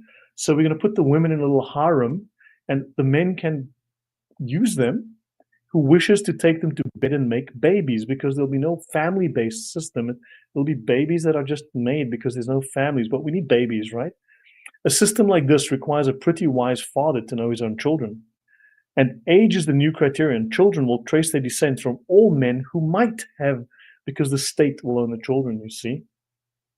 And who's going to work the land and produce the food? The slaves, of course. What are you thinking? The slaves. This leaves you just one civic function. When you see when it becomes night, you will slip down to dinner, you know, and the state is not going to be shy. US aid, its hand is full and open. US aid is going to open its coffers. It's going to open the government. It's going to steal your taxes and just give them to everybody who comes on a little rowboat across the ocean. Its heart is large. It'll stuff its menfolk free of charge. Then it'll issue them torches when the dinner is done and send them out to hunt for fun. Now, this is called Ecclesiazusei, or the Congresswomen. It's a play by a playwright called Aristophanes. This play was written about 2,500 years ago. Now you'll notice, you'll find here, yes, this villainous, this description is supposed to be attractive. Yeah, this is insane, but this was a parody of what was being said in Greece at the time by these sophists, by these woke pagans. You see, so Aristophanes decided to make fun of them. So these ideas, these woke ideas, these feminist ideas, these communist, socialist ideas are not new. These are the ideas. Remember I said that modern wokery, right? Modern atheism is just paganism with extra steps. So this is the same set of ideas that the communists are using, that the woke are using. These are just 2,500, 3,000-year-old pagan ideas. And now we're seeing them today just in a modern Western context. It's the same ideas. It's paganism all over again. So it's Aristophanes, Ecclesiazusei. Let me just get this for you. Let me just grab this. Here it is, Aristophanes, Ecclesiazusei, or the Congresswomen. So I took out the names just so that you wouldn't immediately realize that this is like some Greek play. But yeah, so this is what this is. Understand? So there's nothing new. All of these communists, they're just repeating pagan ideas. There's nothing scientific about it. It's paganism, pure and simple. So let's have a look at this word. What is this communism? Communism is from Latin communis, or common, or universal. Just like the word Catholic is from Latin catholicus, via Greek katholikos, meaning universal, right?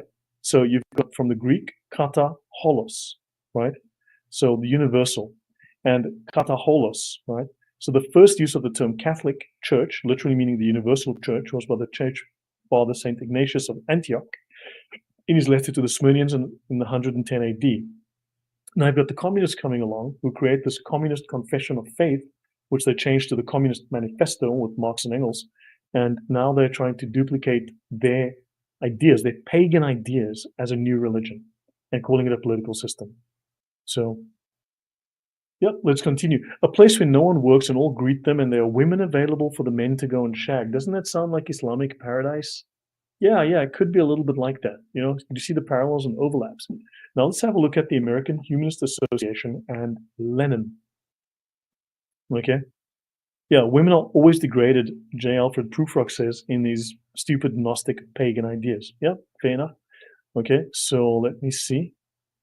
All right, now, one of the most important tasks of the Cultural Revolution affecting the wide masses is the task of systematically and unswervingly combating religion, the opium of the people, the drug that keeps you from realizing that you are God, which is the Gnostic idea. So the proletarian government must withdraw all state support from the church, which is the agent, separation of church and state in America, which is not in the Constitution, but was enforced by these Democrats. You know, I wonder where they got this idea. So the church is the agency of the former ruling class. It must prevent all church interference in state-organized educational affairs and ruthlessly suppress the counter-revolutionary activity of the ecclesiastical organizations. Think about, for instance, how the woke infected the FBI, infected the NSA, CIA, and they actually then started running spying operations on like Catholic groups, right? Look at Tulsi Gabbard recently. She fired more than 100 people who were involved in a pornographic workplace forum discussing all of their LGBT nonsense, right? And so these people were they're going after the Catholic Church first, of course. But here you've got the same ideas that the communists had, which come from these crazy woke Greeks. And you see them in practice, in effect, today, but just with the characteristics, not of the Russian culture, but simply characteristics of Los Angeles, Western culture. So, yeah, scratch it all pagan and atheist beliefs, and sooner or later you'll find Gnosticism. Agreed, Alexander. So at the same time, the proletarian state will. And by the way, didn't you do Yeah. a full stream about Gnosticism and the similarities of Gnosticism with Islam? I believe I have. I've done many different episodes on Gnosticism. I've done a whole bunch of different series on Gnosticism. I still have to do one more. I have one more to do on Gnosticism. Yeah. And you made one where and I think you when you were live with me in one of the streams, you said that you will actually do a stream with me sometime soon where you will show Islam and Gnosticism. Yeah. Have you done that? Islam is explicitly Gnostic. In the Sharia, at least, it says it's explicitly Gnostic. And they state Man, so so this goes hands in hand again. So Islam is Gnosticism, and atheism, if you scratch the surface, it goes back to Gnosticism. Pagan Gnosticism, yeah. So like it's all hand in hand. Like they work together. Technically, Gnosticism comes out of really the 3rd century, 4th century. So technically, prior to that, it was more like Hermeticism and paganism. So, but the Gnostic strain of thought, that idea is there. It fully expresses itself after Christianity is established. So, but yeah, it's the same kind of thing. By 6th century, Gnosticism is fully established, right? 4th century, yeah, more or less 5th century, yeah. And but here comes Islam then. So they fully align with each other. Good point. Yes, good. In fact, if you look at the Gnostic text, right, the Gnostic Gospels, Islam in the Quran and other sources, it repeats how many of the Gnostic stories. Think about it. The story of the clay birds, that's a Gnostic story. You know, that Muhammad Jesus brings to life the clay birds. That's all Gnostic stories. Islam repeats a bunch of Gnostic stories.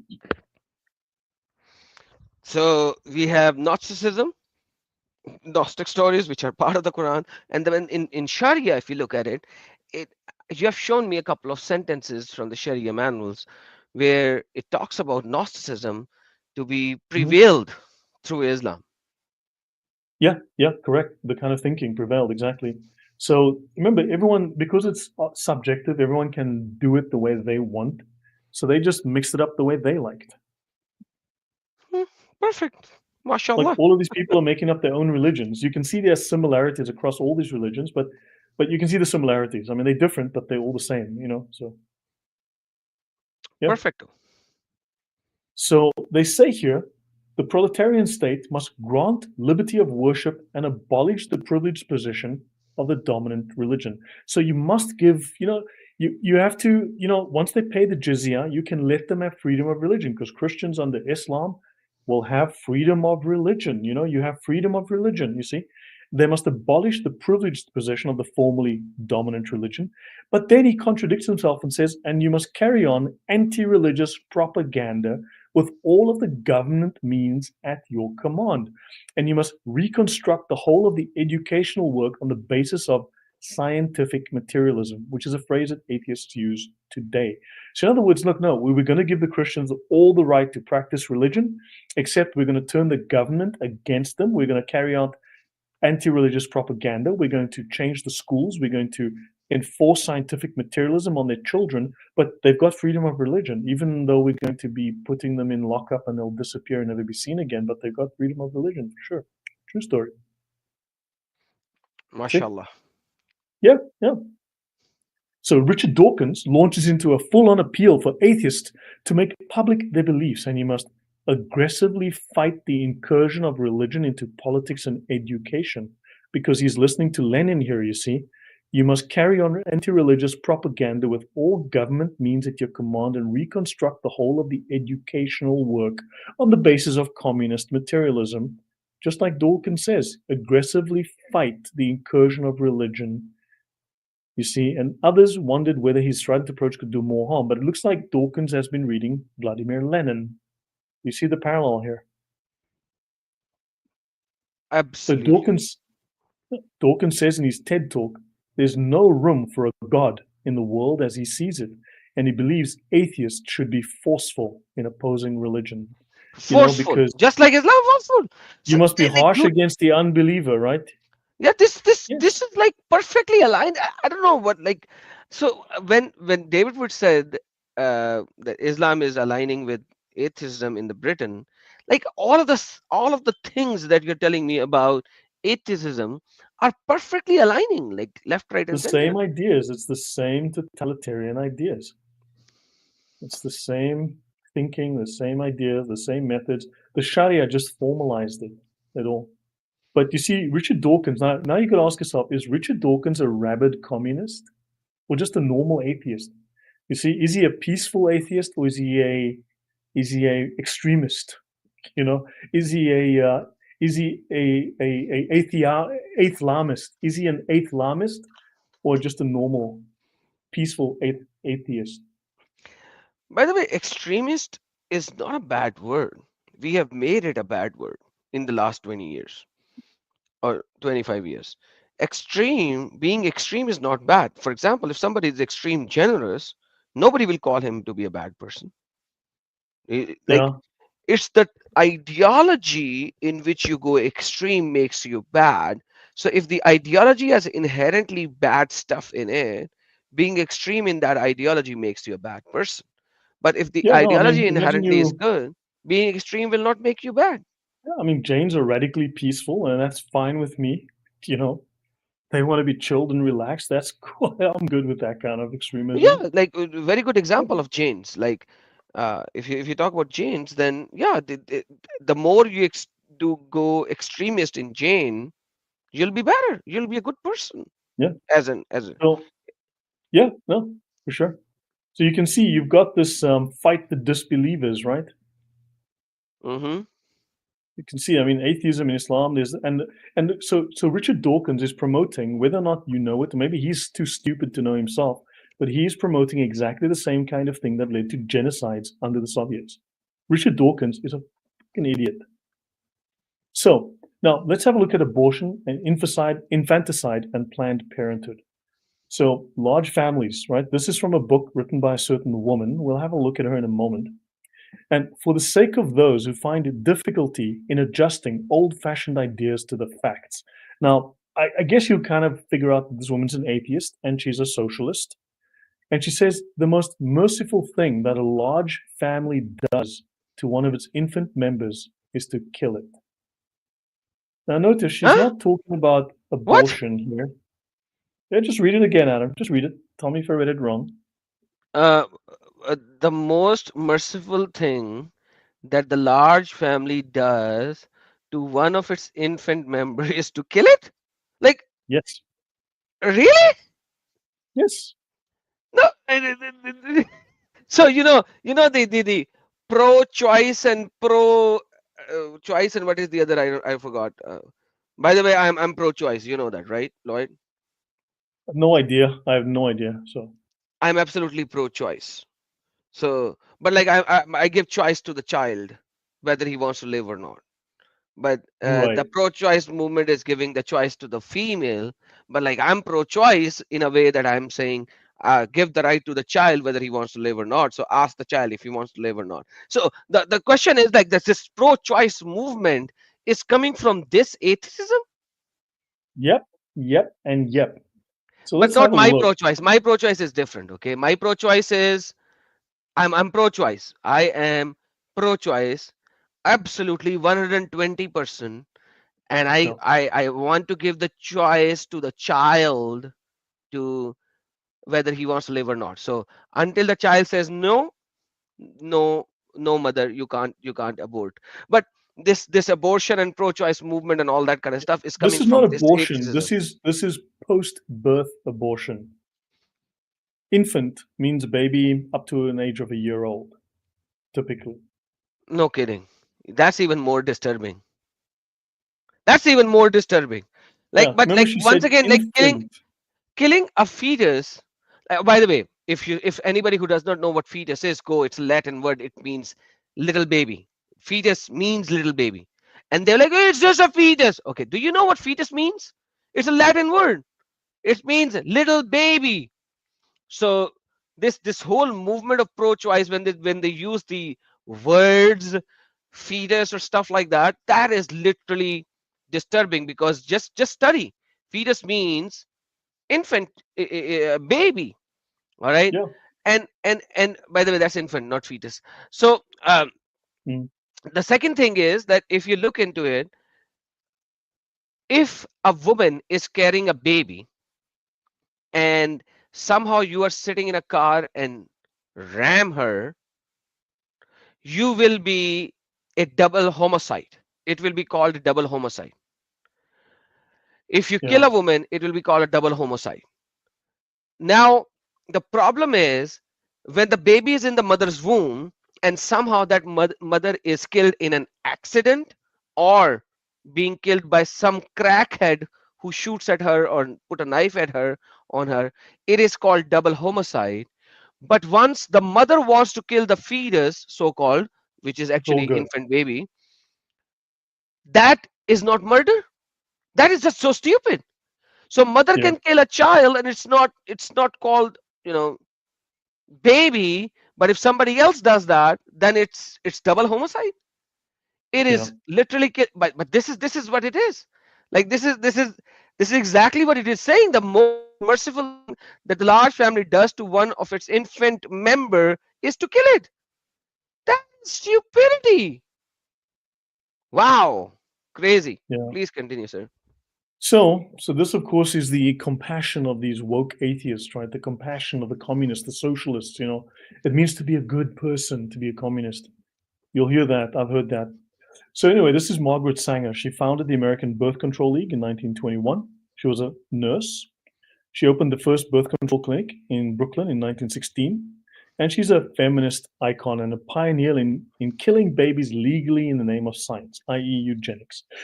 So Darwinian eugenics is a discredited belief in improving the human race through selective breeding. You can even find writings from Richard Dawkins promoting it, though. Also, it uses warfare. Now, World War One was actually based on Darwinian ideology, Darwinian ideas.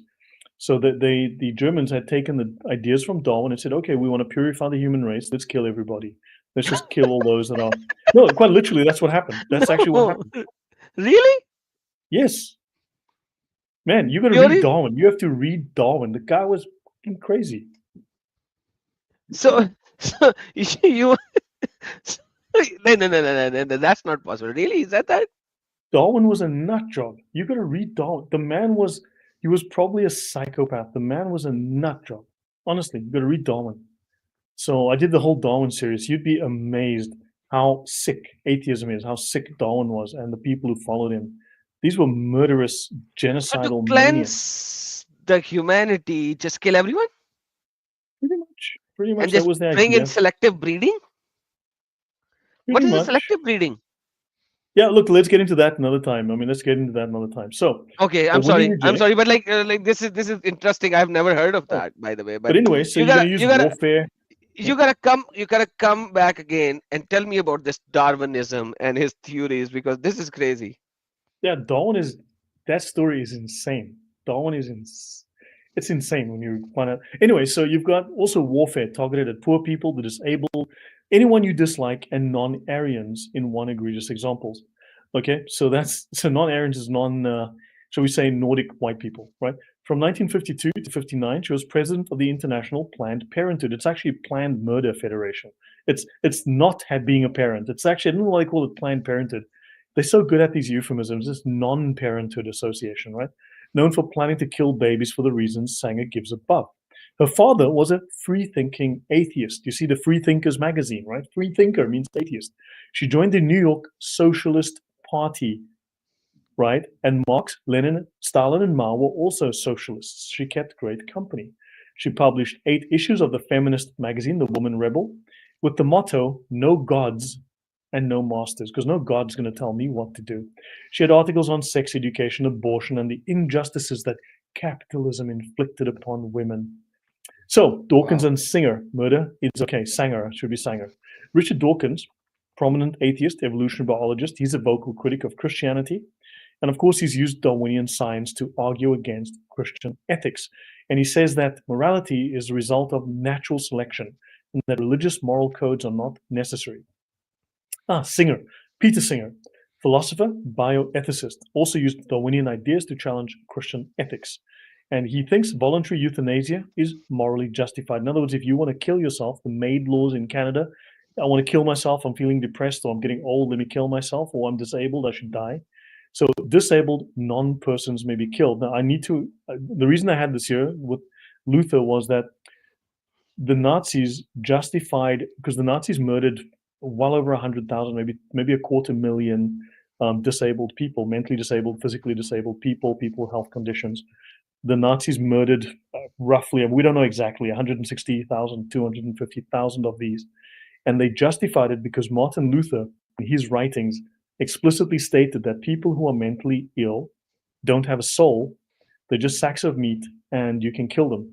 In fact, there was one boy who was 12 or so, 10 or 12. He was mentally ill with some disease. I can't remember the name of it. And Martin Luther wrote, "This boy is possessed by the devil. The best thing we can do is to put a pillow over its face and kill it, or drown it in the river."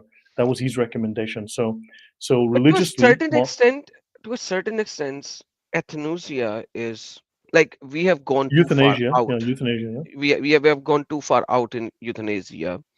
But to Mm. a certain extent, this is like literally not a bad thing. For example, if there is a psycho killer, it's better to kill him, like Yeah, but if you're going hang to him take till people with death. mental illness, like people with, let's say, Down syndrome, they're going to kill you because No, but that like was that's what effectively. I'm saying. This is another extreme. Like Down syndrome people, I've seen them doing their work, job, and everything.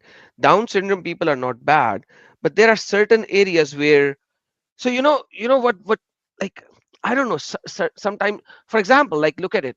So I'm gonna be devil's advocate over here at this moment, and you can definitely disagree Mm, with me over here.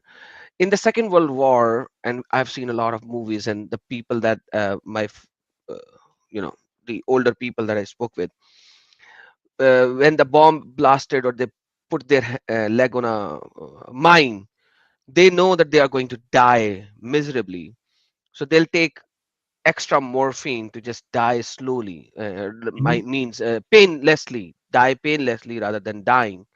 That is like so they're like I cannot just say that Yeah, that's a euthanasia or personal choice. But what euthanasia. I mean is, this was a decision. For instance, these people are saying no child that is born should be considered a person for at least 30 days, right? So the parents can make the decision to No, kill that's that just child. stupid. No, that's just stupid No, extreme. but that's what the Romans did. That's what the Romans allowed. See, the Really? Romans allowed that. Yes, that was a Roman policy. The Romans That's allowed like it for up to, before. That's like BC. yes. This was so they just bringing back paganism. Remember, I said it's paganism. So now Oh. you see, now here that we're talking about, they said, look, they said all of these disabled people, all of these mentally ill people, all of these cripples and whatnot, these people are bringing down the quality of the genes in society. We need to kill them. We need to purify society by murdering all those who are not Now perfect physical specimens. that goes bad. Understand?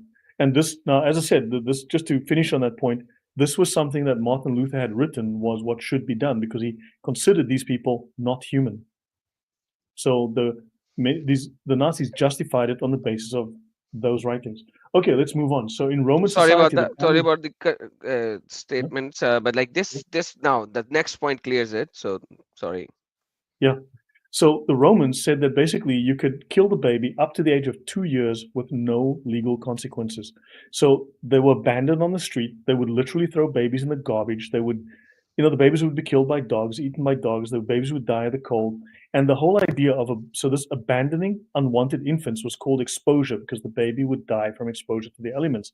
And what saved these babies and what created orphanages was Christians. Christians rescued these babies. Hmm.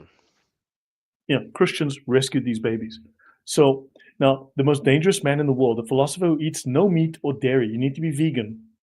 He thinks we're no better than animals. In fact, he thinks a chimp has more right to exist than a person, and that killing babies can be justified. Oh my goodness, that's just crazy. A Yeah. chimp has more right to exist than a human being. Wow. Yep. He's hated and feared. Send him to the jungle, man. Let him live with the chimps. No, no, no, no, no. What's good for the goose is not good for the gander, right? No, no, no, no, no. That's for those people, right? So he's hated and feared for daring to challenge the sanctity of human life. And this is Peter Singer, atheist philosopher, vegan too. Understand? So Peter Singer argues that it might be okay to rape disabled people. Why? They don't have a soul. They're not humans. What? They're non-people. Who's this guy? Peter Singer? No Atheist, kidding. of course. Because they are disabled, so just rape them? They're not. They don't have a soul. They're not people. They're non-people. They're not a human. They're not people. They're So non-people. that is why this world is so bad right now. This is so just find a disabled person and rape them if you need to get it off. You know what I'm saying? That's So insanity. so this is atheism, right? So now just a little bit of history. This guy, Claude Henri de Rouvois, the Count de Saint-Simon, 1760, Paris, right? Died in 1825. He coined the term socialism. He coined it in the 1820s. Created by French social theorist, one of the chief founders of what he called Christian socialism. Did you know socialism used to be Christian socialism? No, So that's he a wrote a news to book me. called Nouveau Christianisme, or the New Christianity. He proclaimed a brotherhood of man that must accompany the scientific organization of industry and society.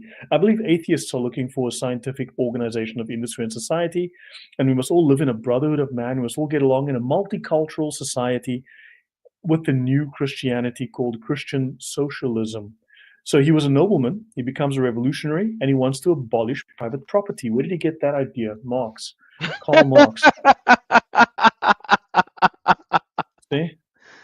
And then, of course, along with his colleague, that eventually they got into a fight, his colleague creates a scientific discipline called sociology, which then becomes something they put in universities, and that's how they pushed socialism into universities, through sociology. Because it was a replacement for Christianity. We can't have the church shaping society. We need university education to shape society with sociology, where we push Christian socialism. You got it? Yeah, I got it. So abolish private property. And he says the theory of the communists may be summed up in the single sentence: abolish private property. Take away the heritage of a people and they are easily destroyed. Karl Marx, The Communist Manifesto, 1848. Wonder where Karl Marx got that idea. Now, the new Christianity, he says, It takes the form of a religion concerned with the plight of the poor. Aren't socialists always concerned about the poor, the Labour Party? We're concerned about the laborers, the poor, with the women, the children. Who's going to think about the children? And he says here, he says that no, you're not concerned about God. What you want to do is you want to break Christianity into its essential components, and then you say that religion should guide the community towards the great aim of improving progressives, right? As quickly as possible, the condition of the poorest class. We're here for the poor, right? So Christian socialism of the 19th century attempted to apply the social principles of Christianity minus divinity. And then, of course, he says that we must inheritance rights must be abolished, because you can't give property and money to children. No, give it to the state. The state's going to look after everybody, just like they're doing in Britain today, with the farmers. Give the children to the state as well. Yeah. So you see, it's like what they're doing in Britain with the farmers. You're taking away the land and you're taking away the money. You see? So capital could leave the hands of self-seeking capitalists, those disgusting farmers, and be placed at society's disposal. Stop making food. We're going to look after you. Food comes from the supermarket. I don't know about this dirty farmers. Get the food at Tesco's. Good God. So that's what they're going to do. Now, the last two slides, you have the Frenchman Auguste Comte, founded sociology and a religion called positivism. Don't worry. Be happy. Right. So he creates the science of sociology. Told his parents at 14 he had no belief in God. Sociology comes from an atheist. Oh my gosh. Intellectual progress and understanding of reality were dependent on physical data only, nothing spiritual. There's no soul. There's nothing spiritual. There's only physical urges. And he described it as a religion. Sociology in university is a religion of humanity. A religion of humanity. And it's based on the idea of Protagoras, man is the measure of all things. So what you decide is good is good. What you decide is evil. It's subjective. Are we seeing more religious stuff here, claiming to be science? No, not at all. No Not at religious all. stuff. No. Yeah. So, right, he then goes on and he says, so anyway, eventually they figure out this guy is considered mentally ill. The guy was nuts. He was a psycho. For and sure. a lot of them were psycho. Right? And of course, he speaks of the positive stage. You want to get rid of superstition. You want to get rid of ignorance. And a mentally ill man is the best person to help you do that. Right? So factual knowledge is gathered. You interpret it scientifically. And from that knowledge, you will learn how you should live using science. Scientific formulas will tell you exactly what to do. So the science of sociology was born because we're going to use science and mathematical formulas to calculate exactly what you should do anytime, every time. And it needs to rival ethics and theology to relate man to reality. You see, sociology in the university is designed to replace theology and ethics and morality. How's that? No one taught me that in school, I can tell you that. The new religion of sociology. See? MashaAllah. They will not. So now, finally, I'll finish here the final slide. Saint-Simon had a 3-stage process. You had a religious stage, a metaphysical stage, and then scientific. And you primitive barbarians are still in the religious stage. That's you, Adam, in case you wanted to know. Right? Really? Okay. Sadly. Yeah, I'm at the scientific stage myself, because look at the size of my brain. Can you see the size of my head in relation to the picture on the camera? That's the brain. That's the brain size. Pretty small. So science, so society. Sorry. See, so society will pass through these stages as knowledge becomes more assured, as we become more scientific, right? So ultimately, ethics would become a science to be calculated and defined. Like, should we kill those neighbors and then we can take their stuff and we'd be rich? Yeah, let's do that because we've calculated we'd make a lot of money, So therefore, you would define these things with precision and certainty using mathematics because that's scientific. In the process of banishing conflict, socialism and science and atheism will banish conflict to the history books. We will never fight again. So he recognized that dry rationality alone would not be enough. People needed emotions and feelings in their life. So rather than crush Christianity, he tried to replace it with a different system. What all these atheists are doing, they realize people need more than just facts. They need feelings and emotions. So they try to replicate religion, you see. So he replaces deity with humanity. He takes God out and he puts man in there. And he replaces clergy with scientists and faith with scientific knowledge. And then he proposes a social reorganization, a cult centered on Isaac Newton. So basically, his religion of scientific atheism was the mold from which many others would then create their own versions of scientific atheism. He was taken seriously by John Stuart Mill, Thomas Carlyle, and Karl Marx, and Friedrich Engels as well. And this guy was also a nut job. Once you go into more detail, he was also mentally unwell. Tried to kill himself, shot himself in the head, shot out his eye or something like that, and eventually just died, whatever, died young. So there you go. That's my story. The scientific atheism and just how it's going to Wow. make the world a better place. Wow. Wow. Thank you, Lloyd, first of all, for this beautiful presentation. But I have just one question from your channel. There you go. Answer. Christianity promotes slavery. In the 4th century, the very first the very first writings at all on the abolition of Christianity comes from a Christian monk. I can't remember the name right now, but this is in the 300s. So the very first abolition of Christianity was actually in Christian writings. The British abolished slavery worldwide. They spent something at the time 15 billion. I think in today's money, it's something like, I don't know, $500 billion, which only got paid off in 2015 because the British Christians decided slavery was bad. Now, the Brits indulged in slavery for about 100 years.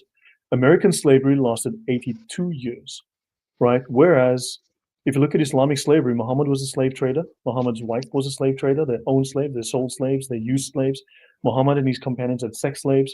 So slavery, because it's Sunnah, slavery is thus legal in Islam. In fact, you can find it in Sharia. And then also, so the Brits And in Quran eventually, and in Hadith, yep, FYI. and they banned, so the Christians banned slavery all over the world. Islam has never repudiated slavery. For instance, 300,000, 350 to maybe 500,000 slaves went from Africa to North America. By the Whereas, Islamic traders. yep, captured by Islamic traders. Whereas, and that slave trade only lasted about 82 years at most. Whereas Islamic slave trading is still going on today. There are slave markets in various countries, and like Libya for one. And then, of course, what And you don't want, Afghanistan half a and million Iran. went west to America, but the Muslims, the Barbary pirates, the Libyans, the Moroccans, and various others, the Arabians, they took something like up to 5 or 6 million white slaves from Europe to Africa and the Middle East. So there was at least something like 6 to 12 times more slavery by Arabs and Africans than there was slavery by white people. So, and that's just in the last 400 or so years, right? So slavery and then 15 million slaves approximately went to South America, to those brown people in South America. So and Saudi Arabia, you had something at least like 20 million slaves that went there. So you're looking at 50, 60, 80 times more slavery that went on for centuries that has never stopped in the Middle East and North Africa with Muslims, whereas white people, Christians, were actually the ones who ended slavery. Thank you so very much for this absolutely marvelous, detailed answer. I love it. Thanks a lot. And somebody said he does not like my laugh. I'm sorry, man. Yes, Lost? Tom. Oh, man. Tom said, Adam, your laugh kills me. Sorry, man. I I don't know he want you to likes it. die. No, I know. Tom is in Germany. He's all right. Don't worry. I know. All right. And then we have this Oh, Japanese this is name. Islam Truth. It's this twit that comes on all the time and just he doesn't have anything to add. I mean, so I see who you mean, yeah. No, but like that It's was all a the good name. answer. That was a good answer for everyone. I like your answer. Thank you for explaining that. Recalling a debate on premier YouTube channel between a Christian apologist and a fervent atheist scientist who kept ranting that human beings were just meat things. Very important. That's why I kept it. Exactly. And that's what Lloyd showed today, that according to the atheist, human beings are nothing. They are not, they're similar to apes and cows and sheeps and insects or bacteria or something like that. So that's what it is. Thank you so very much. And one more comment from your channel. This is Xmuslim Aki. Hey, you're watching Lloyd's channel? Okay. Love you, Adam bhai. Please check email. Hope you got. Send me an email now. Your email might have been in the back from a Yeah. lot of You've got people. some triggered Muslims in the channel in the chat, I see. Some Muslims are triggered in the chat. Do you want to bring Yeah. them up? My advice is, look, tell you what, buddy, go drink some camel urine and calm down. Okay, get a nice warm mug of camel urine and just chill out. And if a Muslim wants to have a talk with me on slavery in Islam, let me know. I'll open a live stream. So you can send my channel link over there in your side. And if a It's Muslim amazing. They're wants saying to. the God of the Bible did some things. Look, buddy, that unfortunately that was corrupted. That's in the corrupted Bible. In the original one, it doesn't say that. So don't worry. Okay, to all the Muslims in the live chat, let's say something like this. No. So no, If so that's it the from if a god said go get a woman and then rape her, i.e., have sex with her, then you will reject that god. Okay? If you're willing to do that, come up live. If you're going to say that if anybody who is a Christian and had sex slave is a bad Christian, is a stupid idiot Christian, I'm with you. I'm going to say that as well. But then you have to add Muslims in it because Christianity was there before Islam. So if any Christian who had female slaves for sex and all and everything is bad, then every single Muslim, including the Prophet of Islam, so called Muhammad, exactly. is also included. He is a bad person, demonic being, and should be burning in hell right now. Uh, if hell has fire, I don't know whether hell has fire or not, but you know. Anyhow, thank you so very much for being here, guys. Lloyd, brother Lloyd, every time I go live, I give the summary. Why don't you do that today? Do a summary. On a scale from 1 to 10, I think you guys have realized that Adam is awesome. He has a great laugh.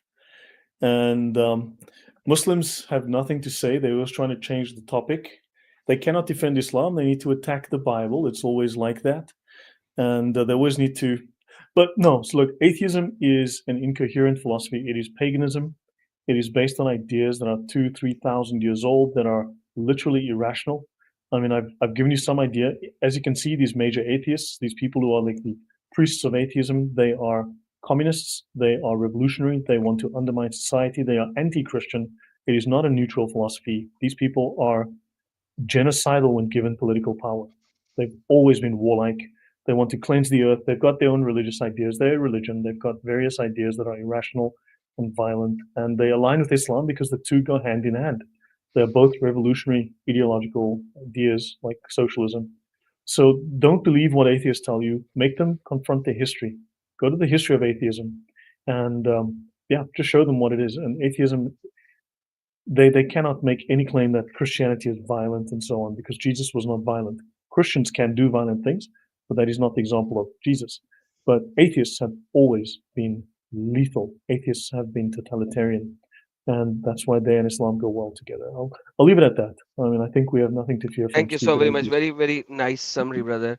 And at the same time, because the violence and violence goes hand in hand, and that's what's happening in the West right now. Very beautifully summarized, brother. Voyager, who has crossed our solar system already, said, Lloyd, thank you for enlightening us with your knowledge. Absolutely. Whenever Lloyd comes to my channel, it's always beautiful. I love him. I love his research, the way he presents it. It's beautiful. It's marvelous. Thank you so very much, everyone. And Thank as you know, before I go, I have to say something. Lloyd, will you be able to repeat? I think we can this time. Yeah. All right, let's do it. Allahu Asghar. What? Allahu Asghar. Allahu Asghar. Wa Yeshua Akbarul Akbar al Azim. Azim. God Yeshua bless Akbar you al Azim. all. Have a blessed day, evening, or night, wherever you are, and I will see you this Thursday again. See you later. Take care, guys, and God bless.